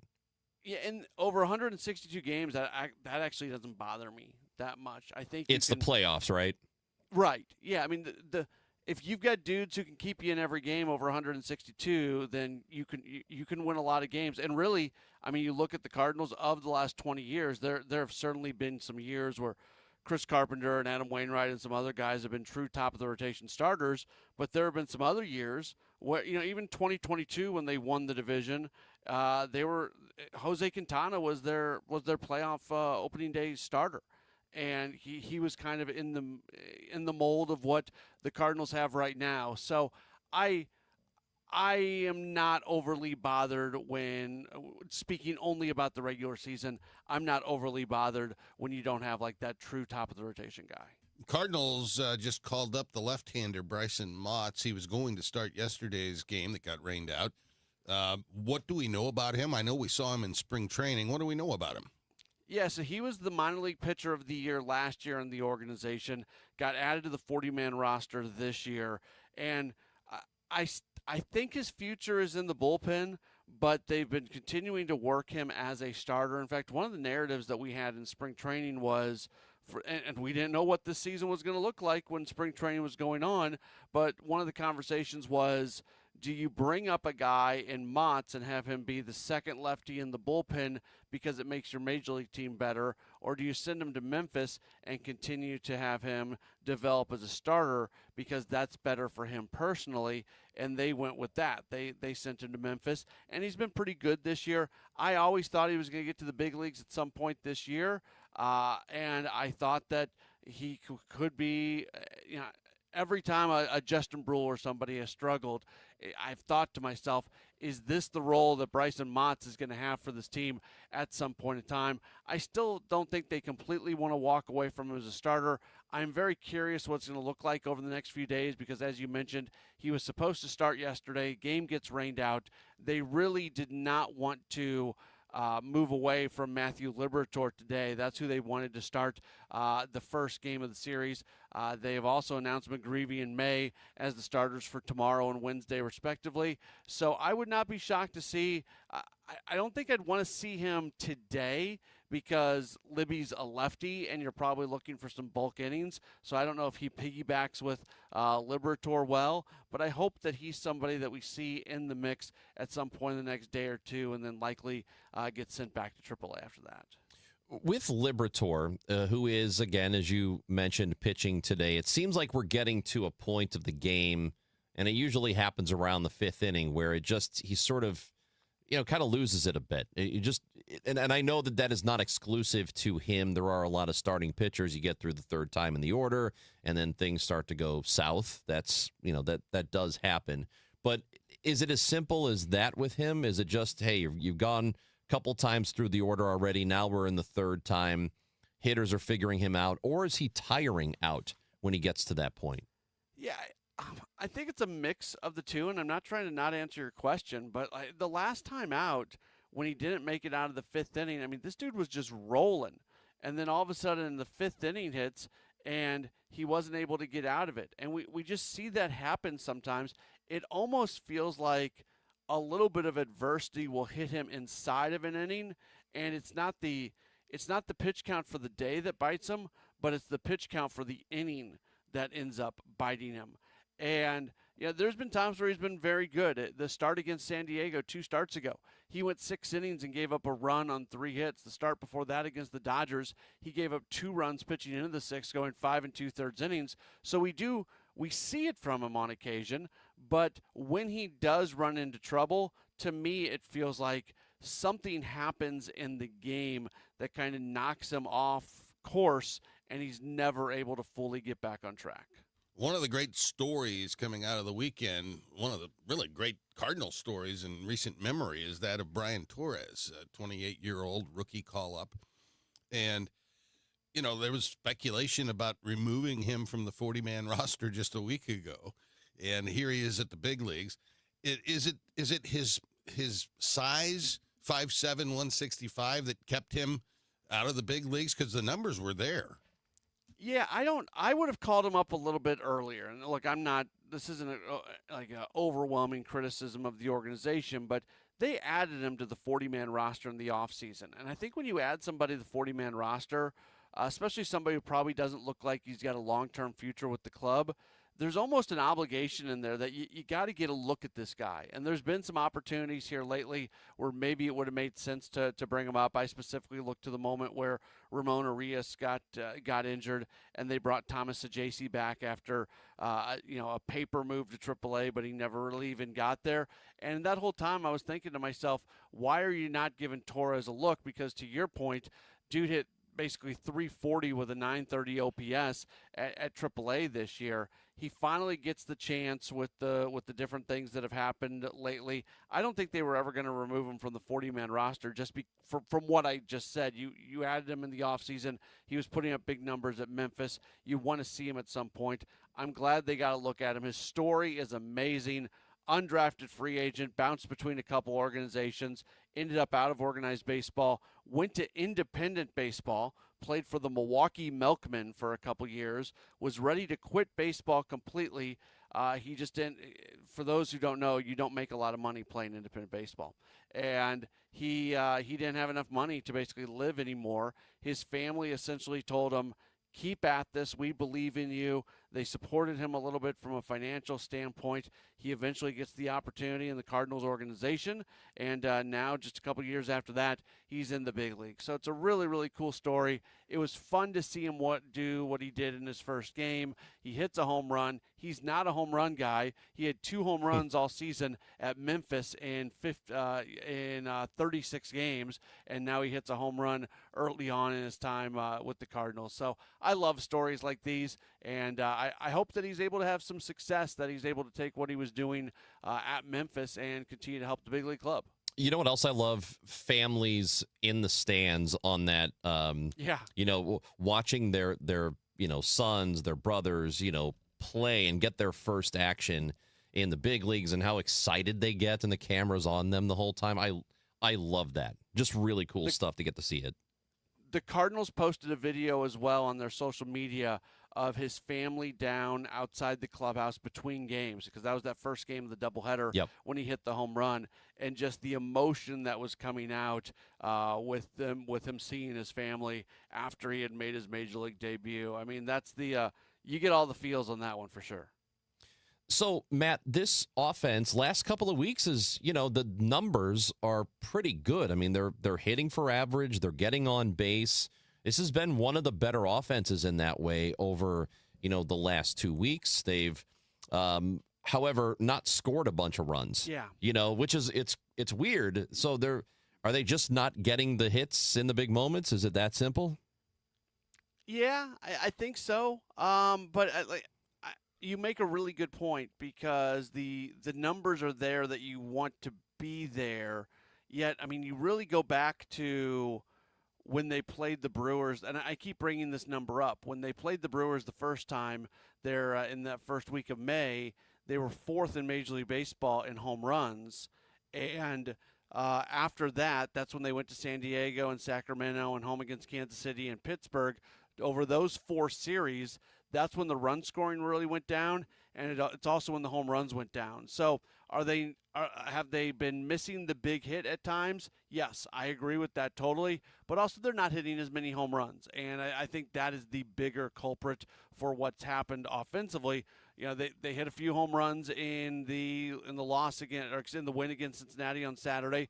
That was good to see. I was hopeful that maybe Great American Ballpark would unlock them a little bit, and they only played 2 games there. In the second game, they did get 2 home runs with Fermin and Walker as well. So they hit a few more home runs in those 2 games against Cincinnati. I think, and Milwaukee's a really good place to be able to hit home runs. So yes, it's the big hit, but I think it's the home run as well, which obviously those are big hits. Just for some numbers here, they are 25th in baseball over the last 2 weeks with getting hits with runners in scoring position. So, I mean, you're right there near the bottom. And they've hit 14 home runs over that time period, which is okay. It's not great, but it's okay. It's very weird to see it work out the way it's been working out lately. And their run differential, I think this is amazing. They are +1. They have scored 1 more run than they have given up all year long. And that says something about the quality of your manager, perhaps, and how he uses and has used what's not a stellar bullpen. I think Ollie deserves a lot of kudos for how this season has gone. if you like that Pythagorean number, which is it's the number of the runs scored, runs given up, and then it's what your record should be with all of that. According to that, the Cardinals should be 24-25. There should be a game under 500, and they are 7 games over. Yeah. You guys may recall, you gentlemen, it was a little over 1 month ago where I posited that Jordan Walker was going to be the most valuable player in the National League. Here we go. How's that prediction holding up, Matt Pauley? I mean, it's he's in the conversation. And I don't think anybody thought that he was going to be in the conversation on May 25th. So he is, I think he's got top 5 odds for that right now. He's second in the National League in home runs with 15. Here's what I love. This is my favorite statistic on Jordan Walker right now. We were just like enthralled and enamored with him coming out of April when he was sitting there with a 906 OPS. Since the month of May has started, he's been better. He has a plus 1,000 OPS in the month of May. I don't know if people realize that as great of a start as Walker got off to in the first month of the season, he has actually been better in the second month of the season. The numbers are crazy, and we're starting to see the home run that he hit in the second game yesterday was on a 3-2 pitch, and he laid off some pitches during that at-bat that there is not a chance in anybody's world that he ever would have been laying off those pitches previously in his career. That's the plate discipline that he is showing, where he is forcing pitchers to throw him things that he can do something with. It has been a thing to behold. Let me give you the Jordan Walker numbers for the month. 6 home runs this month, which is really good. He's hitting 329 MVP, with a 400 MVP, on base, MVP. And he's slugging 658. Yeah. So, and he's got most games Nolan Gorman hitting behind him, which is not exactly, great protection. Want to hear the weird thing on his numbers, though? The Cardinals are below 500 in games where he hits a home run. So weird, man. They're one game under 500 in games that he hits home runs. They got back to 500 when he hit a home run in the first game against Cincinnati, and when they lost the second game, back below 500 in games he hits home runs. And let me amend what I said earlier about the Pythagorean. I had to refresh. That was an old number. They are, according to that number, they should be one game over 500, 26 and 25, but they're actually 7 games over right now at 29 and 22. The bottom line still is that if you believe managers have anything to do with it, then Ollie's team is playing about, 6 games better than they should be right now, which is very, very good. That's a lot. It is. On May 25th. You're exactly right, because usually, what was it, last year it was 4 games better for the entire season. So we'll see how it plays out. Matt Pauley going to be listening to the pregame show 12:15. Thanks, Bubba. You bet. Thank you. That is Matt Pauley on the show today. 12:15 pregame, 1:10 first pitch here on KMOX. Cardinals and Brewers today in Milwaukee. Hello, 4th of July. Back-to-back Jack! Kerry Robinson, a hero tonight! The Cubs visit St. Louis May 29th through the 31st for a weekend of baseball's best rivalry at Busch Stadium. The history is real. The fans are loud, and the energy in the ballpark is unmatched. Day or night, every pitch matters when these two meet. So get ready, Cardinals fans. This is what summer baseball in St. Louis is all about. Get your tickets at cardinals.com/tickets. The weekend starts at Busch Stadium. Grab your crew and kick it off at Friday Night Live. Every Friday night home game, Budweiser Terrace turns into the hottest happy hour in the Lou. With $5 beers, $5 hot dogs, $7 margaritas, live music, and more all game long. Meet up with friends, soak in the energy, and keep the night going with baseball under the lights. Good vibes, great deals, your new Friday tradition. Get tickets now at cardinals.com. Cards and Cubs. The rivalry returns to Busch Stadium May 29th, and we are kicking off the weekend early. I'm Tom Ackerman. Join me for a Redbird Roundtable featuring Ozzie Smith, Al Raboski, and Matt Adams. Thursday, May 28th at the Beer Garden at Anheuser-Busch Brewery. We're talking ball, enjoying a cold beer, and celebrating one of baseball's best rivalries. The doors open at 4:30. The Redbird Roundtable, Thursday, May 28th, a free event. Must be 21 or older to attend. Full details at KMOX.com. Nothing makes a gathering great like Eggland's Best Eggs. They're just so delicious with better nutrition, too. For us, it's eggs any style, as long as they're the best. Eggland's Best. Better taste, better nutrition, better eggs.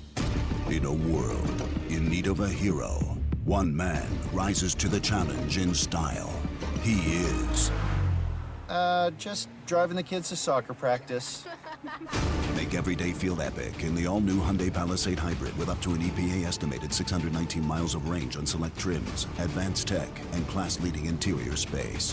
Visit HyundaiUSA.com or call 562-314-4603 for more details. And hey, come on, no cleats on the seats. One of life's greatest mysteries has finally been solved. Who let the dogs out? Spruce, spruce, spruce. It's Spruce, the weed and grass killer that's safe for use around people, pets, and bees. When used as directed, spray the leaves for visible results in just 1 hour, and dead weeds in just 1 day.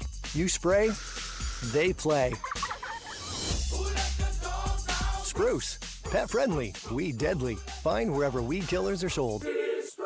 One of life's greatest mysteries has finally been solved. Who let the dogs out? Spruce, spruce, spruce. It's Spruce, the weed and grass killer that's safe for use around people, pets, and bees. When used as directed, spray the leaves for visible results in just 1 hour, and dead weeds in just 1 day. You spray, they play. Spruce, pet friendly, weed deadly. Find wherever weed killers are sold. This Memorial Day, make your home the one neighbors notice. At Lowe's, when you have a budget, we have extra big deals. For a very limited time, get 50% off all Holland pavers to reinvent your outdoor space. Plus, keep it fresh around the house with your choice of a select Ego 56-volt trimmer or blower kit for just $169. This Memorial Day, our best lineup is here at Lowe's. Valid through 5/25. Excludes Alaska and Hawaii. Selection varies by location while supplies last. Broadcasting from the Scott Credit Union Studio, 104.1 FM KMOX. Now, did you see this? With Chris and Amy. Well, no Amy today. She's out because it is a holiday.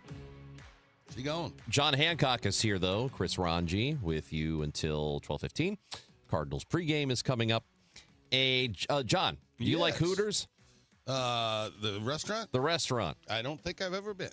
Well, if you're going to go to Hooters in the future. I thought they were closing. Well, they're attempting to rebrand. Oh. Yes.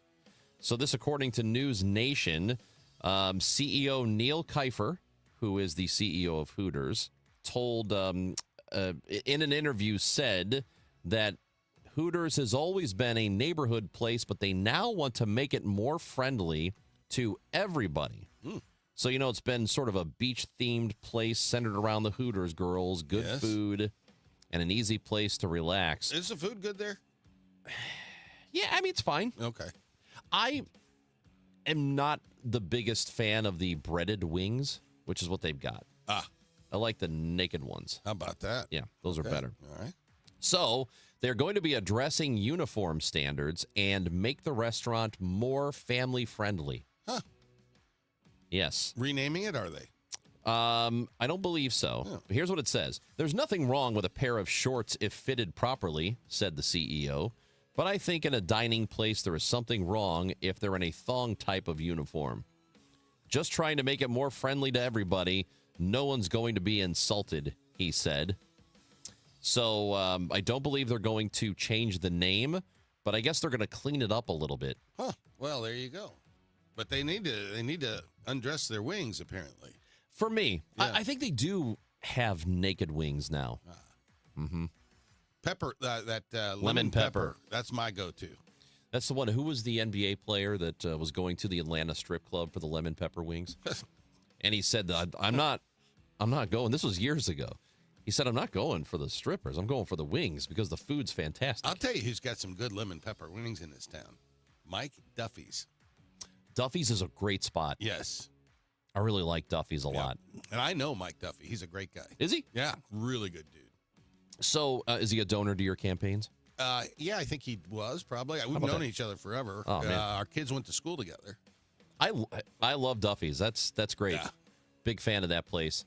Cyberg's has great wings. Yes, they do. Michael's, the Greek place. Yeah. They've got really good wings. Their wings. Not had their Yeah, they really are. You wouldn't think it, and that's the place to go. I had a gyro yesterday from love gyros. The Olympia. Yes, really good spot. It was. Yep. I mean, and so stuffed. It was great. When we come back, a conversation with Professor of American Culture Studies at Washington University, Peter Castor, because back in 1804, in May, which is where we are now, that was the start of the Lewis and Clark expedition. And we're going to hear from Peter Castor when we come back on KMOX. I'm John Morgan of Morgan & Morgan. Our firm handles hundreds of crash cases involving semi-trucks every year. A crash case involving semis is much different, and if you don't know what you're doing, you can leave lots of money on the table. Many times there is separate insurance for the cab and for the trailer. Sometimes there are actually layers of other insurances and excess insurance that some lawyers may not know about because they don't see that many cases. We see these cases every day. Also, there are federal laws governing the hours a driver may drive in a 24-hour period and logs that are required. A crash case involving a semi-truck is a totally different animal than a simple car crash. We have lawyers who only handle these cases. It's all they do. Rolling the dice with the wrong law firm can be disastrous. Call us on your cell phone at Pound Law, pound 529. It's so easy. Injured? Dial Pound Law or visit forthepeople.com for an office near you. You've put in the work to get that first job, moved up the ranks, or started a family. Now it's time to take your success to the next level. At University of Maryland Global Campus, we're here to help you keep that momentum going with educational programs built around real-world, in-demand career skills. We'll teach you how to apply emerging technologies like AI and data science, plus timeless skills like leadership, communication, critical thinking, and more. Affordable, accredited, and online. A UMGC education fits your life so you can keep growing while you keep going. You've succeeded before. Now succeed again. At UMGC, we believe nothing should stand in the way of your next achievement. Not doubt, not your life stage, and especially not an application fee. Just apply by June 1st and we'll waive your application fee. Learn more at umgc.edu. That's umgc.edu. Certified to operate in Virginia by Chev.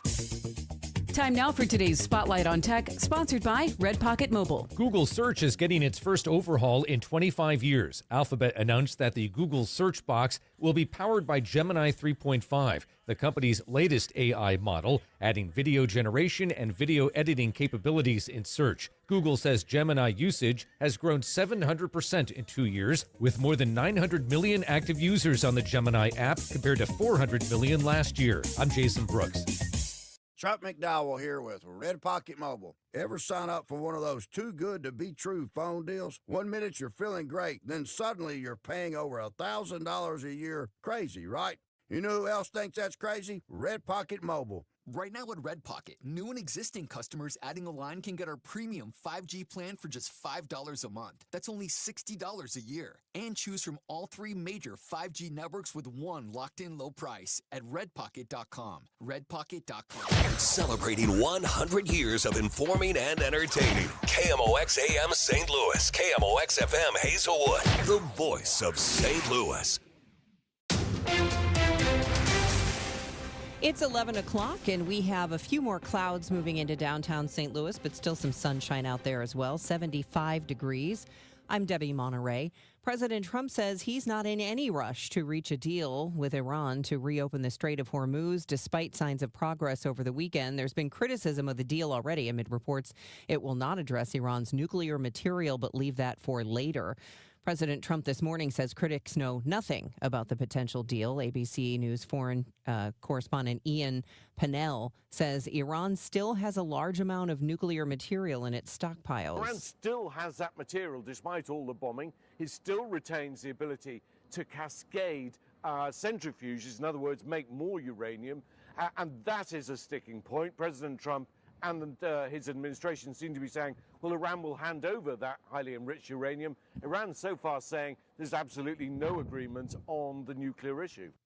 Memorial Day travelers paying a small fortune this year thanks to the war in Iran. This is the most expensive Memorial Day to fill up in 4 years. We are seeing oil prices dip a little bit this morning on optimism there will be a deal to end the Iran war. But right now, that national average still about 50 cents away from its all-time high of $5 a gallon. That's ABC's Elizabeth Schulze reporting. You can now visit the home of the Muppets. Jim Henson's Creature Shop in Queens, New York is opening for tours. Jason Weber, the shop's creative supervisor, says it's a rare opportunity to view real show props and creations. We've never been open to the public, basically. We're a private organization.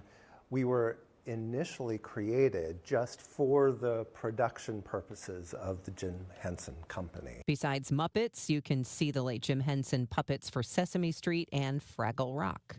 There's a new online community dedicated to helping people discover specialty coffee, and it's headquartered in St. Louis. Andrew Potler is the St. Louis-based creator of Pull and Pour Coffee, a website designed to help coffee lovers explore the science behind different flavors, brewing methods, and coffee origins. I really never enjoyed coffee growing up, so it was really not until I tasted what I, would consider good coffee, the lighter roasted specialty coffee, almost didn't even seem to classify as coffee, and it totally changed my perception. Poulter tells MissouriNet the website started as a passion project but has grown exponentially since COVID, when home brewing became more popular as people began working from home. From the KMOX business desk, Emo's Pizza expanding to Tennessee. A Nashville location will open later this year, according to the Business Journal. Emo's has 97 locations currently, all in Missouri, Illinois, and Kansas. The rest of Memorial Day will be nice and warm with sunshine and some clouds and a high of 81. Increasing clouds tonight, though 62. Mostly cloudy tomorrow with a shower later in the afternoon, high 80. For Wednesday, intervals of clouds and sun, warm and more humid. There can be a shower or thunderstorm, high 82. From the Saliga Heating and Cooling Weather Desk, I'm AccuWeather meteorologist Joe Lundberg on 104.1 FM KMOX. Right now, it is 75 degrees with sun and clouds in downtown St. Louis. I'm Debbie Monterey, KMOX News. Get inside your Redbirds in the 2026 season every Tuesday at noon. It's All Access with Cardinals manager Ollie Marmol on your voice of the Cardinals, KMOX.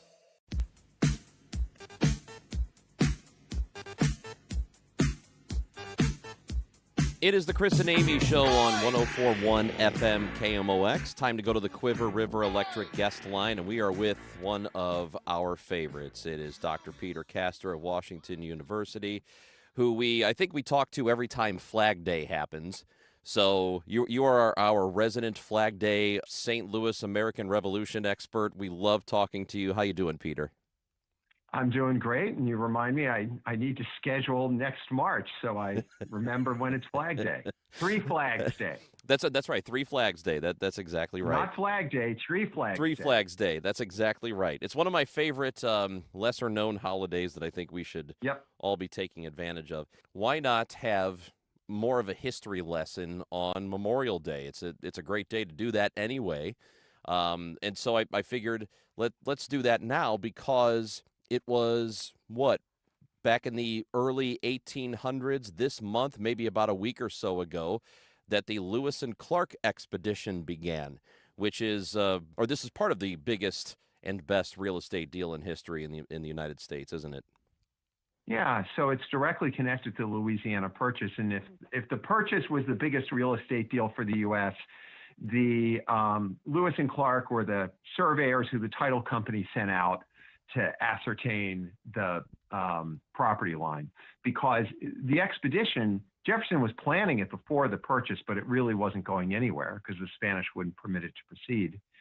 After the Purchase removed both the French and the Spanish governments, Thomas Jefferson said, we actually really need this expedition because we don't know what we bought. We don't know who lives there. We're going to need to negotiate boundaries, and we need to send somebody out to do it. And appropriately enough, on Memorial Day, they sent an expedition under the command of 2 Army officers. So they bought all this land, and at first they weren't intending to explore it? Well, they didn't know they were going to get it. Jefferson, when he sent his negotiators to France, he said, buy New Orleans and buy the Gulf Coast. That's all they wanted, because they thought that's all they could afford and it was all they could govern. And instead, it was actually the French who, for reasons of their own, said, that's not on the table. We don't own the Gulf Coast. That's Spanish. We want to dispense with all of our real estate on the North American mainland. And they had their own reasons for doing that. The U.S. negotiators said, this is our only chance to solve this.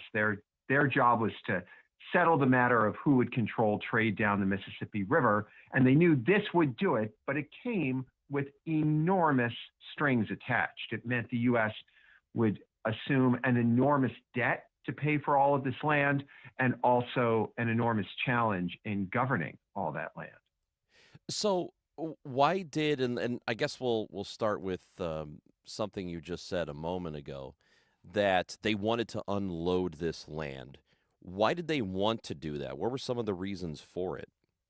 Well, there's one primary reason, which is that in the 1790s, a revolt had begun in a French colony. The colony was called Saint-Domingue, and there were really two revolts. One was won by free people of color who claimed that they should be equal citizens within the French Empire, and the other was by enslaved people in that colony who had been promised their freedom, and then the French government had gone back on that. And by 1803, it had become clear that despite sending an enormous army to crush this revolt, it just wasn't going to work. And Napoleon Bonaparte, who was ruling France at that time, concluded that there was no way the French were going to be able to keep their hold on Saint-Domingue, which was an incredibly profitable colony, produced sugar mostly. And he said, if we can't keep Saint-Domingue, we have no reason to keep Louisiana. It's a money sink, and the only reason the French had been keeping it was to help to secure and provide resources for their Caribbean colonies. So they'd only acquired Louisiana in 1800 from Spain, and by 1803, they had no reason to keep it. Meanwhile, Napoleon was getting ready to go to war in Europe, and he said, I got to pay for this war. So he thought that selling the land would bring a reliable source of revenue at exactly the right moment from the United States. So maybe it wouldn't have worked out for them long term just because, owning that much land that far away from your homeland is, would probably be difficult, I would imagine.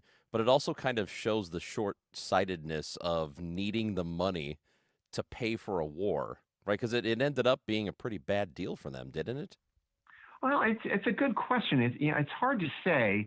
Looking back now, as we look at the opportunities people have made for themselves and the land from the Mississippi to the Rocky Mountains, it makes sense.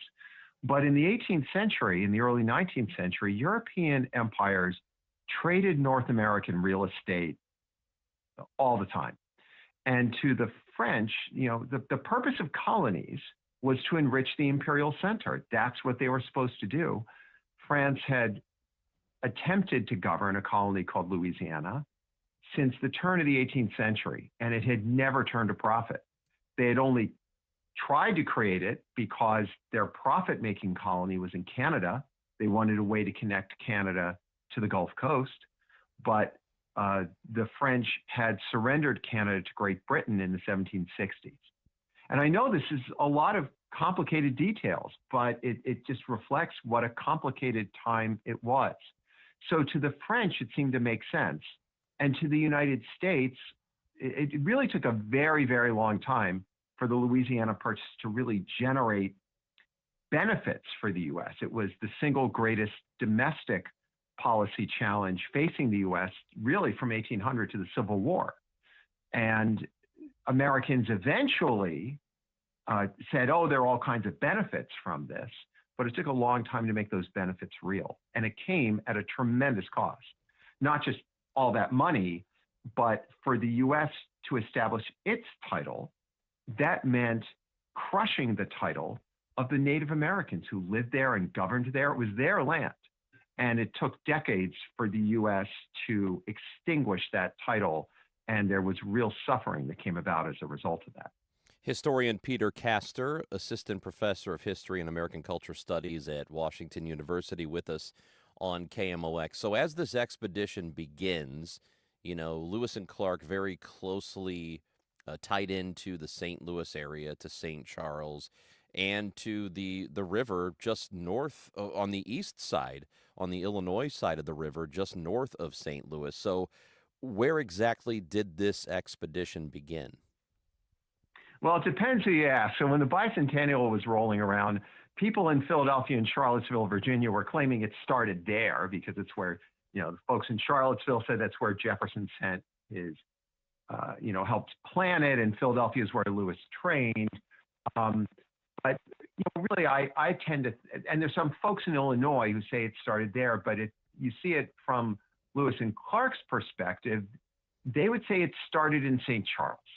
And they left St. Charles actually right about now. They left St. Charles in mid-May 1804. And when they left, they said, we are beginning. This is the beginning of the expedition. And they mark that on May 21st. That's when they leave behind this last U.S. government outpost. And in fact, it's on May 25th, the day of Memorial Day this year, that they passed La Charrette, which was a relatively small settlement in what's now Warrentown, Missouri, and it was the westernmost Euro-American settlement on the Missouri River. Once they go past there, they are fully in land that is owned and governed by Native peoples. Why did they leave from St. Charles and not from St. Louis? Was there a strategic reason? Was it just serendipity? I mean, how did that end up working out? Yeah, it's just sort of on the way. So they had spent a fair amount of time in St. Louis. Of course, they had been there for Three Flags Day. They had been there to watch first to watch the Spanish and then the French surrender this territorial capital, this colonial capital, to the United States. And they were still equipping the expedition. They then proceeded to St. Charles, and they saw St. Charles as yet another one of these French outposts, which was governed by the United States. And they didn't stay in St. Charles all that long, and getting to St. Charles from St. Louis wasn't all that different from getting from the Illinois country to St. Louis. It's simply that when they left St. Charles, they say, now we're beginning. That's the last major U.S. outpost that's left behind us. Now we need to begin our work of surveying the river and surveying the land around it. So clearly they're going into a land that has not been, yet explored by Europeans or settlers. So they don't really know what they're getting into. What were their greatest challenges as they took time to explore that land? Oh, wow. I mean, there was a new challenge every day. So it ranges from gathering enough food to feed some really hungry guys. Their calorie expenditure was extraordinary because they're rowing upstream, they're dragging their keelboat upstream. It's an incredible physical challenge. That's there from day one to the end, simply getting all the food they need to get through this. So that then there is a leadership challenge that Lewis and Clark face as they try to manage this team, who's a kind of a wide range of skills of the people they had, but they had to keep them together. And they couldn't do it in the traditionally kind of brutal manner of the U.S. Army, which is the way, the sort of really harsh discipline of early 19th century military units. They can't do it that way. They've got to do it a lot more by cajoling, by consensus, by a wide range of things. But consistently, day in and day out, the biggest challenge was diplomacy with the native societies they encounter. Because this expedition's going nowhere if it doesn't get permission from one native village after another. So first they need permission, then they need supplies, because again, one village after another provides them with food and supplies. They trade for that with the goods they're carrying with them.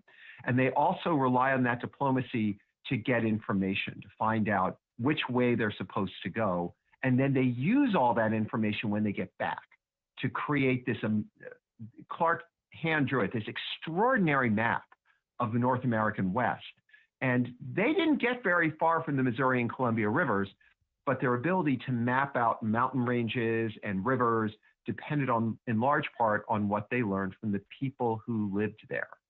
And so it's really just one challenge after another. Only one man died on the expedition, and it was from appendicitis.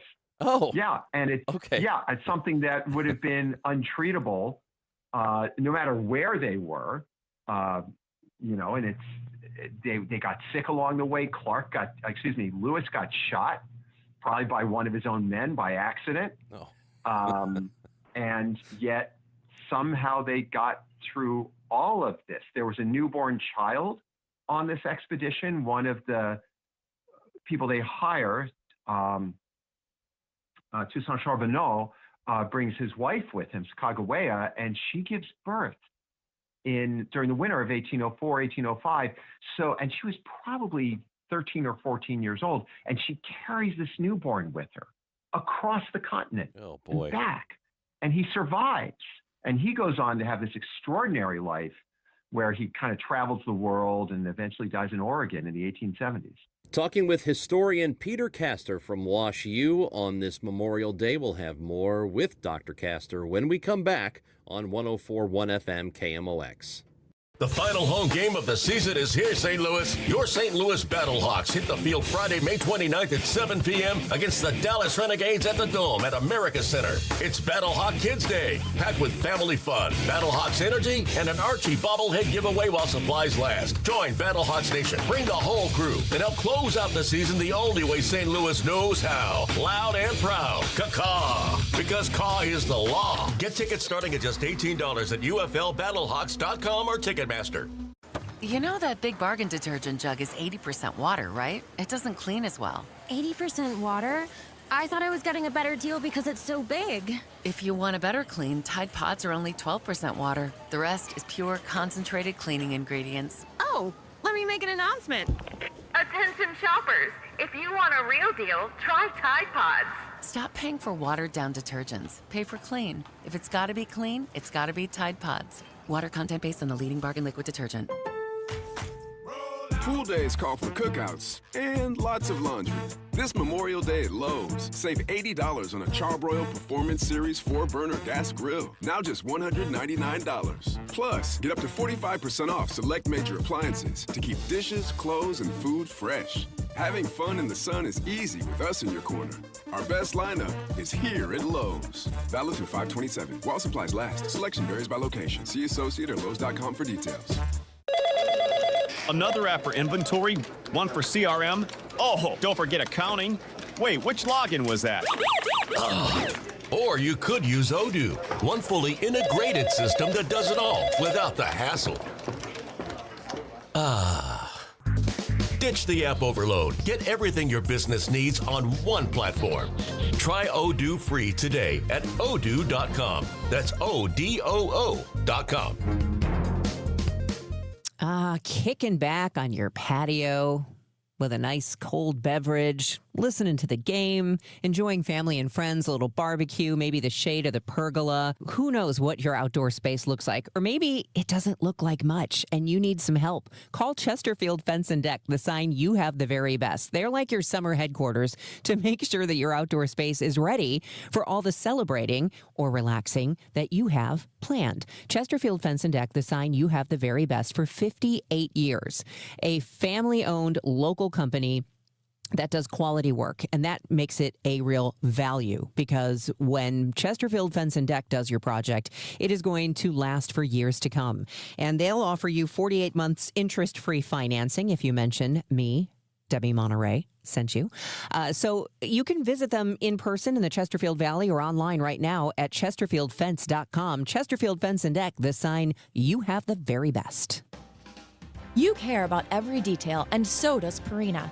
Every ingredient in their pet food comes from trusted sources, and every ingredient has a purpose. Whether that purpose is to provide just the right nutrients your pet needs or a flavor they will love, Purina has over 250 recipes made without artificial flavors or preservatives for you to choose from.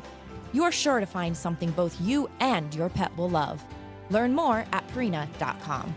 Spring cleaning rule number 1, out with the old, in with the new. And frankly, your family's old internet connection is a dinosaur. Upgrade to the 1 gig modern family standard from i3 Broadband. It's 100% true in-home fiber with equal upload and download speeds, so your teenager's gaming won't crash your video call. Even better, we're currently offering our longest price guarantees ever on our gig speed internet services. Say goodbye to exploding promo prices and hello to budget certainty. Visit i3broadband.com/radio and start your spring off right. Sports. Glover here for my friends at Cantor Injury Law. Cantor is local, and we're here doing the work every day. We're right here in St. Louis, and we're ready to fight for you. CantorInjuryLaw.com or call 314-628-9999. The choice of a lawyer is an important decision and should not be solely based on advertisements. Built on a century. Focused on today. The voice of St. Louis. KMOX. Talking with Professor of American Culture Studies at Washington University, Peter Castor, with us as we discuss the Lewis and Clark expedition, which began in May back in 1804.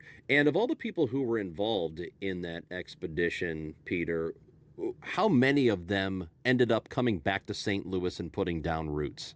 So a number of them came through St. Louis. Most noticeably, Lewis and Clark did. The expedition ended in September 1806. They proceeded from there to Washington, and they reported to Thomas Jefferson. He immediately sent them back because one of the results of the Louisiana Purchase was the U.S. had to govern all this land.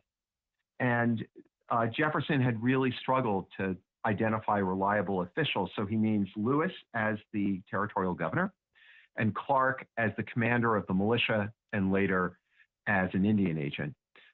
Lewis really struggled as governor. He committed suicide in 1809, but Clark never left St. Louis other than occasional trips to other parts of the country.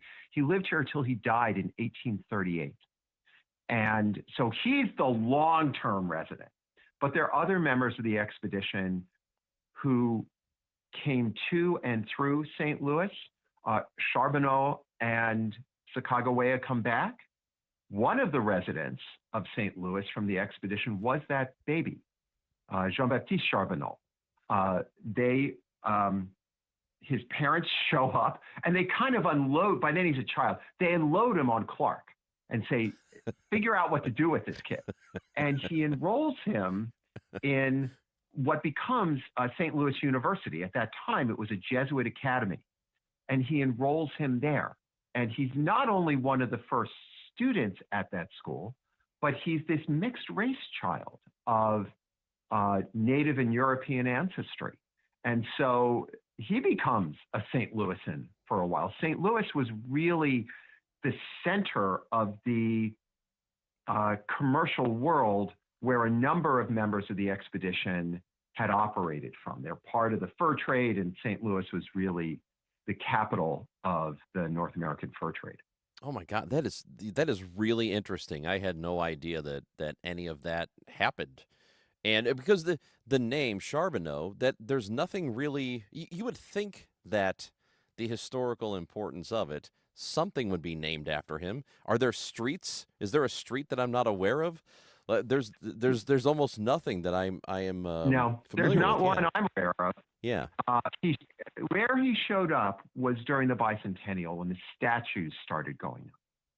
And they were really wonderful because they were no longer just of Lewis and Clark. They tended to be Lewis, Clark, a representative member of the expedition, York, who was the enslaved African-American who had been Clark's human property before the expedition and remained so afterwards, and Sacagawea. But there are a number of statues and paintings where you see this baby in a sling, usually across her chest and front, or sort of on her back.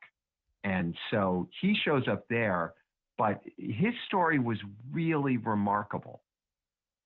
That's you know what, we need to have a segment where we just talk about him, because that's something I think I certainly don't know much about it at all, and I would imagine most of the audience doesn't either. Peter Castor, you're the best. You really are. We love talking with you. We love having you on the show. I'm going to let you enjoy your Memorial Day holiday. Thank you for being with us. Thank you so much for having me. I hope you enjoy the holiday as well.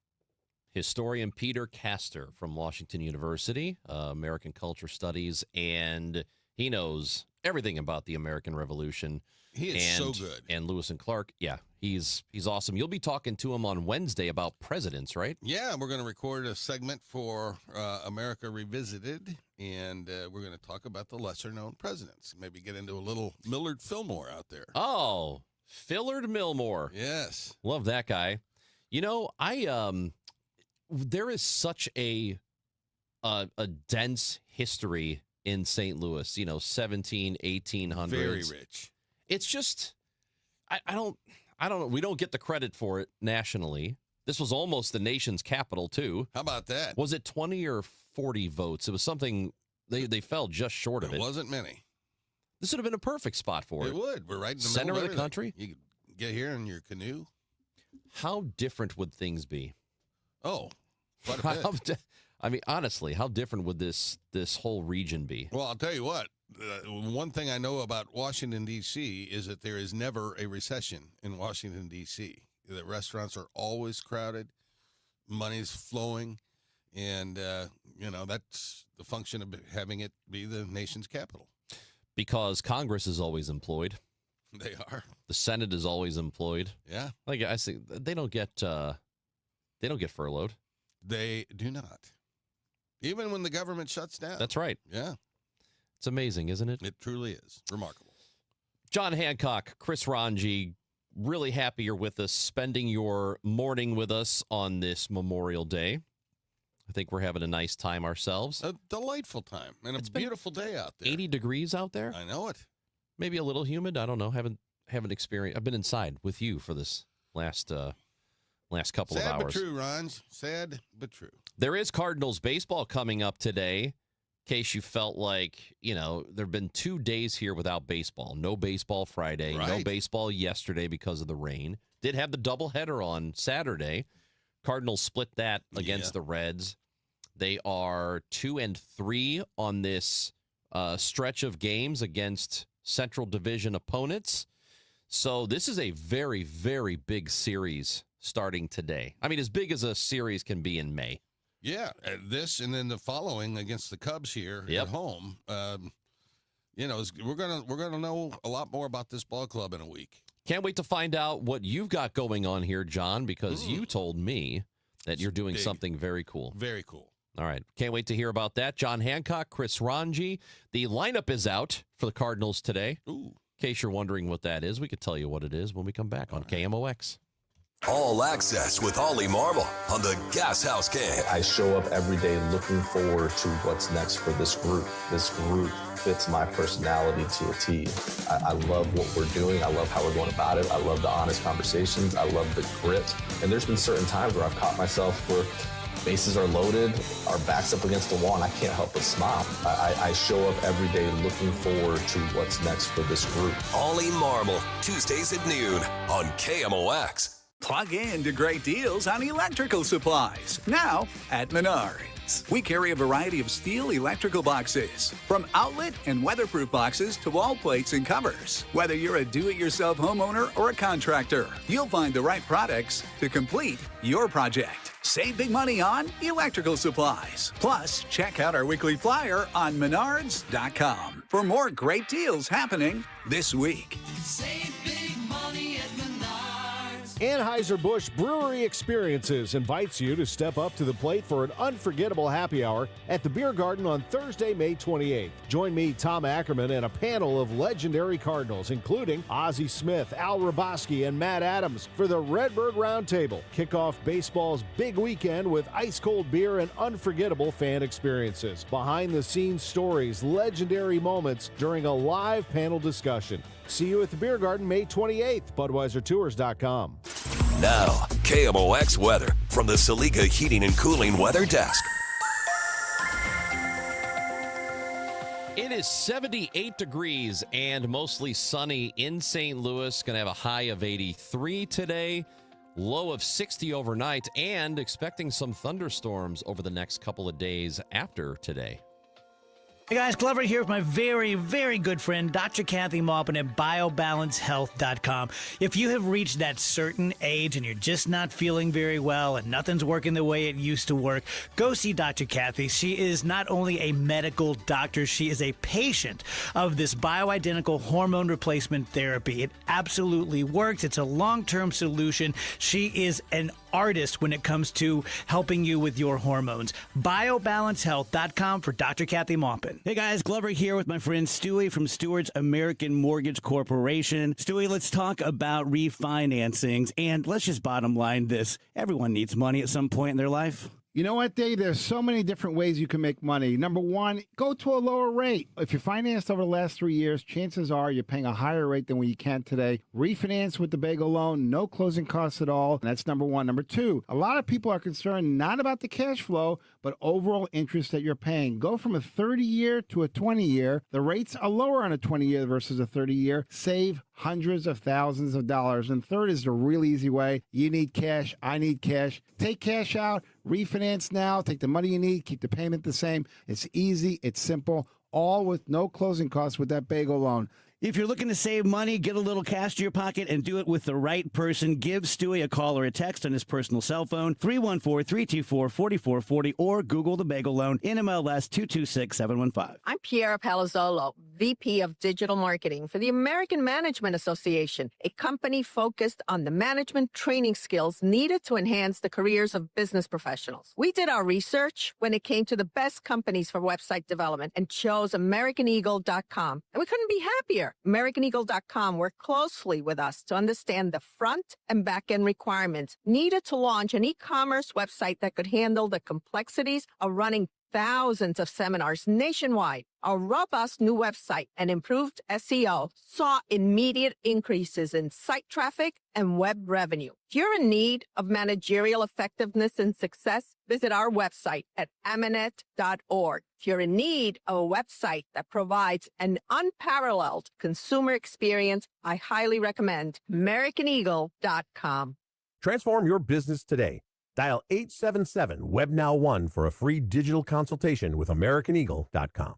Get inside your Redbirds in the 2026 season every Tuesday at noon. It's All Access with Cardinals manager Ollie Marmol on your voice of the Cardinals, KMOX.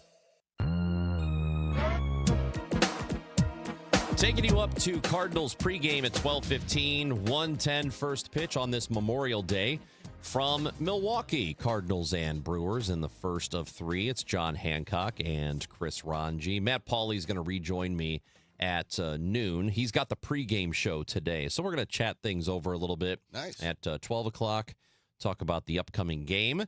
So Cardinals programming starting at noon, going to last for a few hours, and we hope that you stick around for that. John Hancock has not told me what it is, but he has told me that he's going to do something very cool. I think it's cool.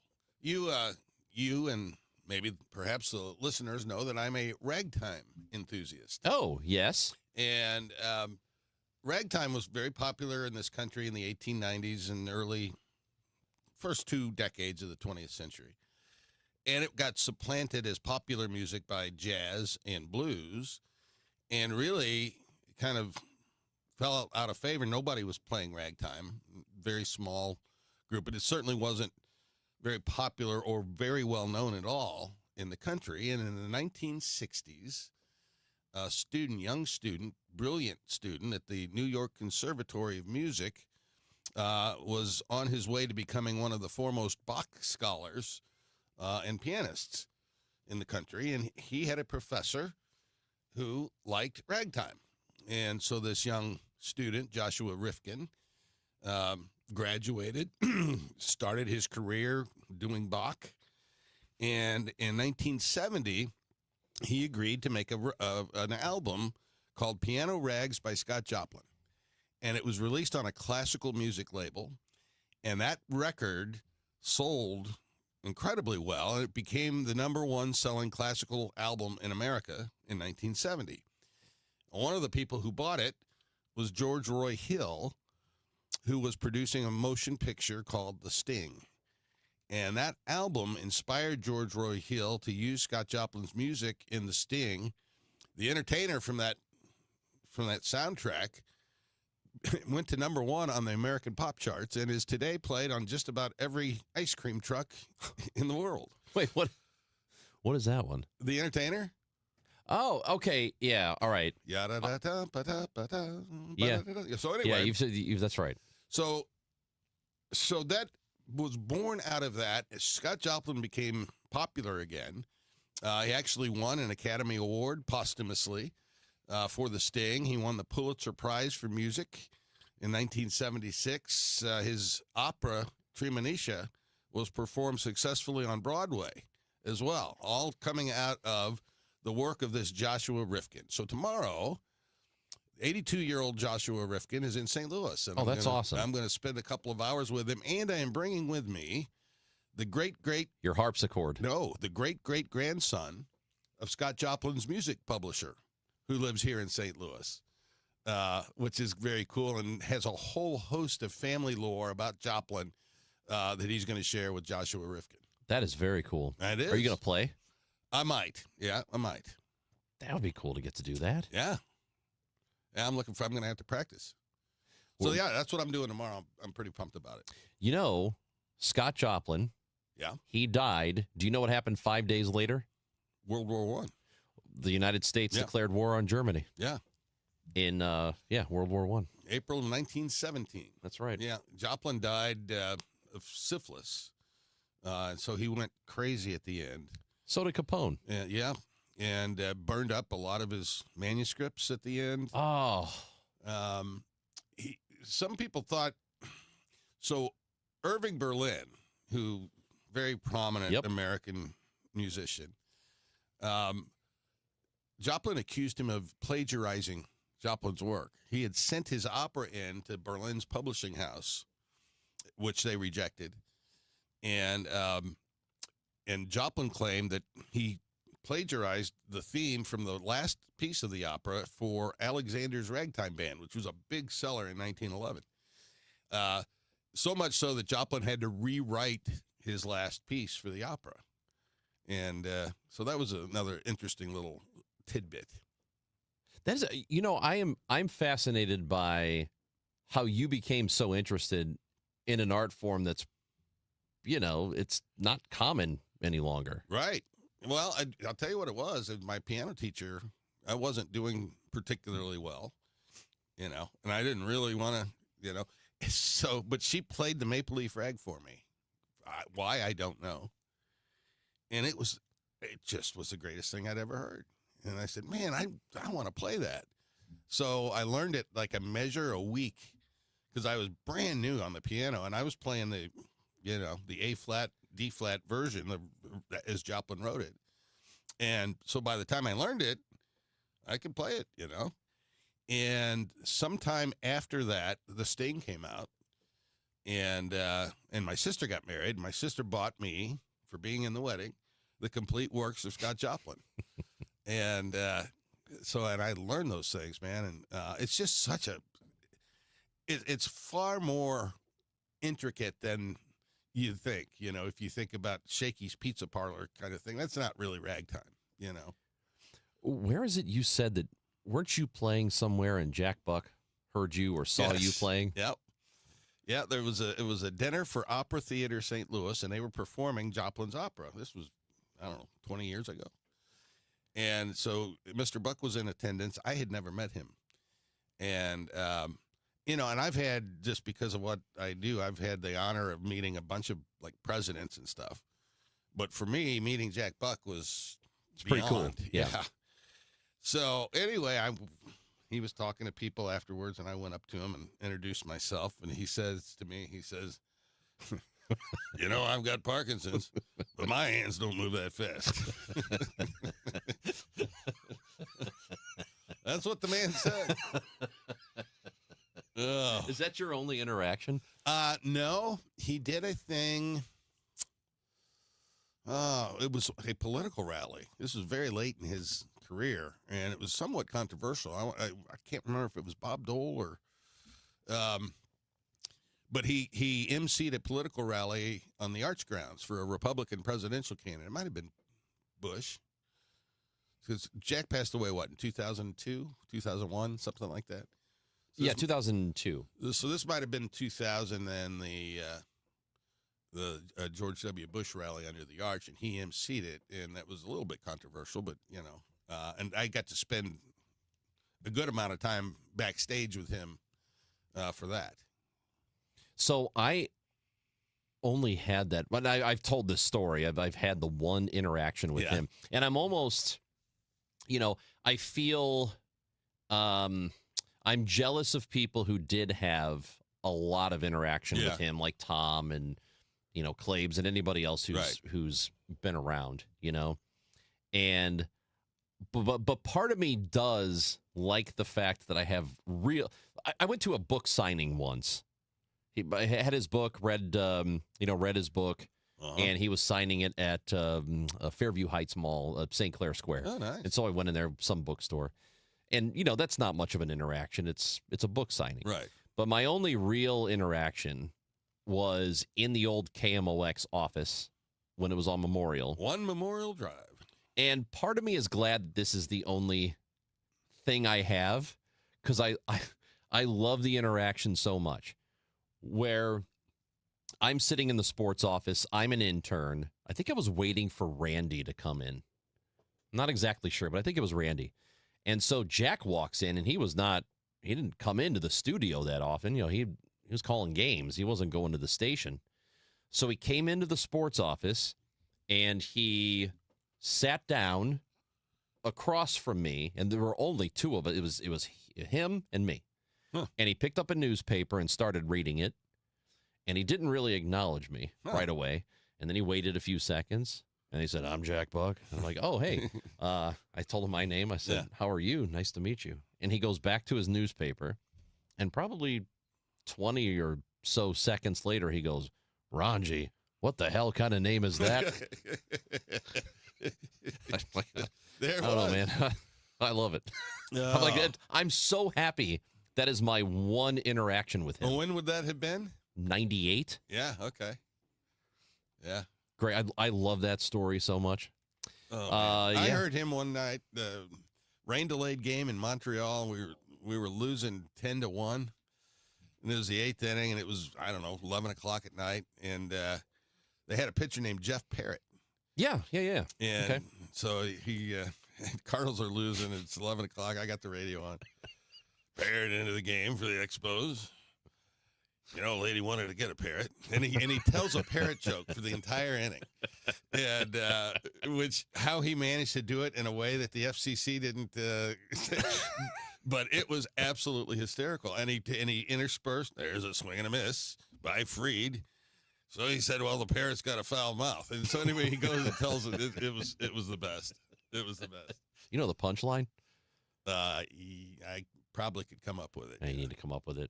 I will. That's thinking about that. That is like what Vin Scully used to do, right? Because he was calling games by himself. Yeah. On TV at like 85 years old. He's calling games and he's telling these lengthy stories through innings, and they're just every single one of the stories he would tell. I think anyway. Maybe not everybody agrees, but I was riveted. I need to hear the end of this story. Right. Whatever happens, I have to hear what the end is. Yeah. What an incredible skill to be able to do that. And to do it for Vin Scully, 60-some years. I mean, he called Don Larson's perfect game in 1956. It's pretty amazing. It is. Suzanne is on the line. Oh, good for Suzanne. Suzanne is in Hazelwood and with us on KMOX. Hello, Suzanne. Hello. Just wanted to... Hello. Hello. Hey. Just wanted to say... Okay, hi. I just wanted to say that love John Hancock. Love him. And love ragtime music. And I just wonder what he thought of Max Morath, who we discovered a few years ago when he came to St. Louis for performances. Yeah. And just loved it, loved it, loved it. Thank you for your programming this morning. Just thank you a lot. Thanks, Suzanne. Yeah, Max just passed away a year or so ago in his late 90s. He was a dear friend of mine. I have a picture with Max from when I was 14. I still have it. And he was prolific. He had a one-man show on Broadway. Very gifted entertainer. I mean, the full-blown, all of it. Was a host on PBS for a series of ragtime programs, and he toured all over the world. Very gifted, a gifted composer as well. A couple of the most beautiful rags ever written were written by Max Morath, and he just died, I want to say a year, maybe two ago. John Hancock, Chris Ranji, and we are with you for just a few more minutes. Cardinals baseball is coming up today, 12:15 pregame. And actually, Matt Pauly and I are going to hang out with you for the few minutes leading up to the pregame show at noon. And I found it, John, thanks to Michael Calhoun from the newsroom. Nice. He has sent me the story about the most passive-aggressive roads in America. You've got it. And we've got one here locally that is in the top 40. Wow. Well, yeah, we'll talk about it when we come back on KMOX. Meet me at the Muni in Forest Park. Muni tickets for 2026 are on sale now, featuring Hairspray, Shrek the Musical, South Pacific, Disney's Newsies, Ain't Too Proud, The Life and Times of the Temptations, Meet Me in St. Louis, and Something Rotten. Choose your seats now at muni.org. Meet me at the Muni in Forest Park. This is Congressman Bob Onder. Americans demanded border security, and House Republicans delivered. According to the Department of Homeland Security, for 10 consecutive months, U.S. Customs and Border Protection has reported 0 illegal aliens released at the border. I'm proud to have worked with the Trump administration to secure our southern border and uphold our immigration laws, and will keep fighting to advance strong policies that protect Missourians and keep America safe. Paid for by official funds authorized by the House of Representatives. Most sellers put their home on the market and just wait to see what happens. This is Debbie Monterey. I'm with Gloria Liu, your home sold guaranteed realty. Gloria, is there a better way to sell? There is. Instead of listing your home the traditional way and hoping for the right buyer, I can get you up to 8 competitive cash offers right from the start. That means you're not guessing what your home might sell for. You're looking at the real offers and choosing the one that works the best for you. It also helps you to set the right price and create stronger demand if you decide to go to market. It gives you control, leverage, and a clear path forward before you accept just any offer. And remember, I'll guarantee to sell your home at 100% of the market value, or I'll pay you the difference. Before you sell your home, see what your options are. Call the one I trust, Gloria Liu, 314-325-6888, or visit gloriahasthebuyers.com. That's gloriahasthebuyers.com. Gloria and seller must agree on price and possession date. Tarps Off Mania is sweeping Cardinals Nation. But before you take your shirt off, make sure it's a shirt worth taking off. Friday before Cards and Cubs at Busch, the DGS broadcasts live from patios starting at 3 p.m., counting down to first pitch. And Rally House will be on site with gear so good, you might actually want to keep your shirt on. It's your city. It's your house. It's Rally House with DGS live from patios Friday, May 29th. Ready or not, summer is coming, and Wayfair's Memorial Day clearance is on now. Right now through May 25th, get up to 70% off everything home at Wayfair. Plus, score amazing doorbuster deals all sale long and surprise flash deals on Memorial Day. We're talking thousands of products at every style and budget. Now is the time to save big on must-haves for your patio, backyard, and beyond. These savings won't last, so don't wait. Shop Wayfair's Memorial Day clearance now through May 25th. Wayfair, every style, every home. School's out, and these are the only courses you need. Celebrate your graduation with 5 courses fresh from the Walkfire. Enjoy a 5-course celebration experience starting at $89.99, featuring premium entrees like New York prime strip steak tataki, oolong Chilean sea bass, and lobster and prawn fried rice. Bold flavors, sizzling favorites, a meal made to impress. Congratulations, you handled the hard work. Now, let us handle the cooking. Celebrate with some sizzle, only at P.F. Chang's. I'm Ultima Morgan of Morgan & Morgan. Every time one of my children started driving, it was terrifying. Thousands of accidents happen across the country. We see it every day. If you've been injured in a car accident, call us. Dial # Law or visit forthepeople.com for an office near you. Broadcasting from the Scott Credit Union Studio, 104.1 FM, KMOX. For all station contest rules, go to KMOX.com/rules. The Chris and Amy Show is video streaming now on KMOX's YouTube, X, and Facebook pages. Click and subscribe. Surrounded by Packers fans in here for some reason. Not me. All these idiots are Packers Not fans. my fault. What is it with Packers fans? That shouldn't be a bad thing, Chris. Jonathan, why are there Packers fans? There's a Jonathan lot of Packers and Daniel? fans in St. Louis. Why? Why I don't know. It doesn't make any sense. People vacation in the Wisconsin Dells. No, they do not. Oh, yes, the Dells. Yeah, Dells are nice. Yeah. From what it's up there where the Packers are. A lot of cows in Wisconsin. There are. Lots of those black and white cows, the spotted cows. That's why they have the beer called Spotted Cow. And that's why they got all that cheese up there. Lots of you gotta cheese. do, you got cows. You got to find something to do with them. So you start making cheese. What else you going to do? That's it. Well, you could eat them. Yeah, but then that's the end of the cheese. That's the end of the cheese. Yeah. The cheese is self-sustaining. Right. Steak is not. It is not. John Hancock, Chris Ranji, a little bit longer with us. Then we'll talk a little Cardinals baseball at 12. Matt Pauley jumps back on. All right, I found it. This is from, and thanks to Michael Calhoun for passing it along. News hound that he is. American River Wellness. Yeah. They are experts in return to duty support. From what I can tell, this is an organization that helps truck drivers who've had an accident. All right. And maybe it was their fault. And maybe have substance abuse, like helping them get back on the road.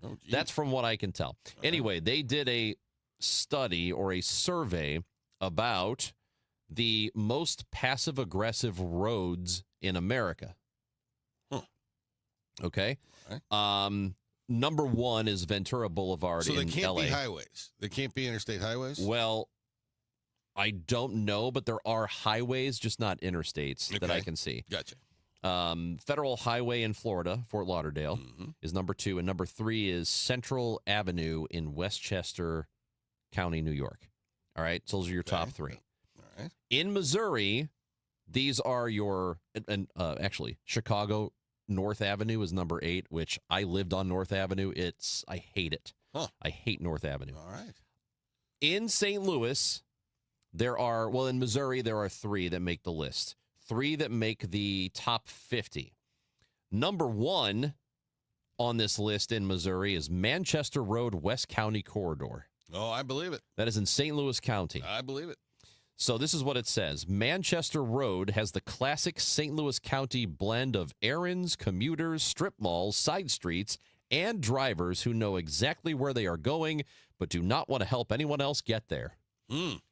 The passive aggression shows up in tiny familiar ways, blocking a plaza exit, closing the gap when someone signals, inching into an intersection, or making a turning driver wait through another light out of sheer lane loyalty. It is not the wildest road in Missouri.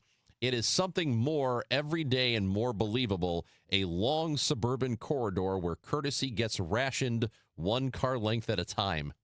A lot of angry people out there. That road can be frustrating. It absolutely can. Depending on how far west you go. Yeah. And, and there's all kinds of good places to go off of Manchester Road. It's part of the problem. Right. Places people want to get to. Yeah. Yeah. And drivers like you. Well, yes. Now, I'm not an inconsiderate driver. I'm just a bad driver. You're oblivious.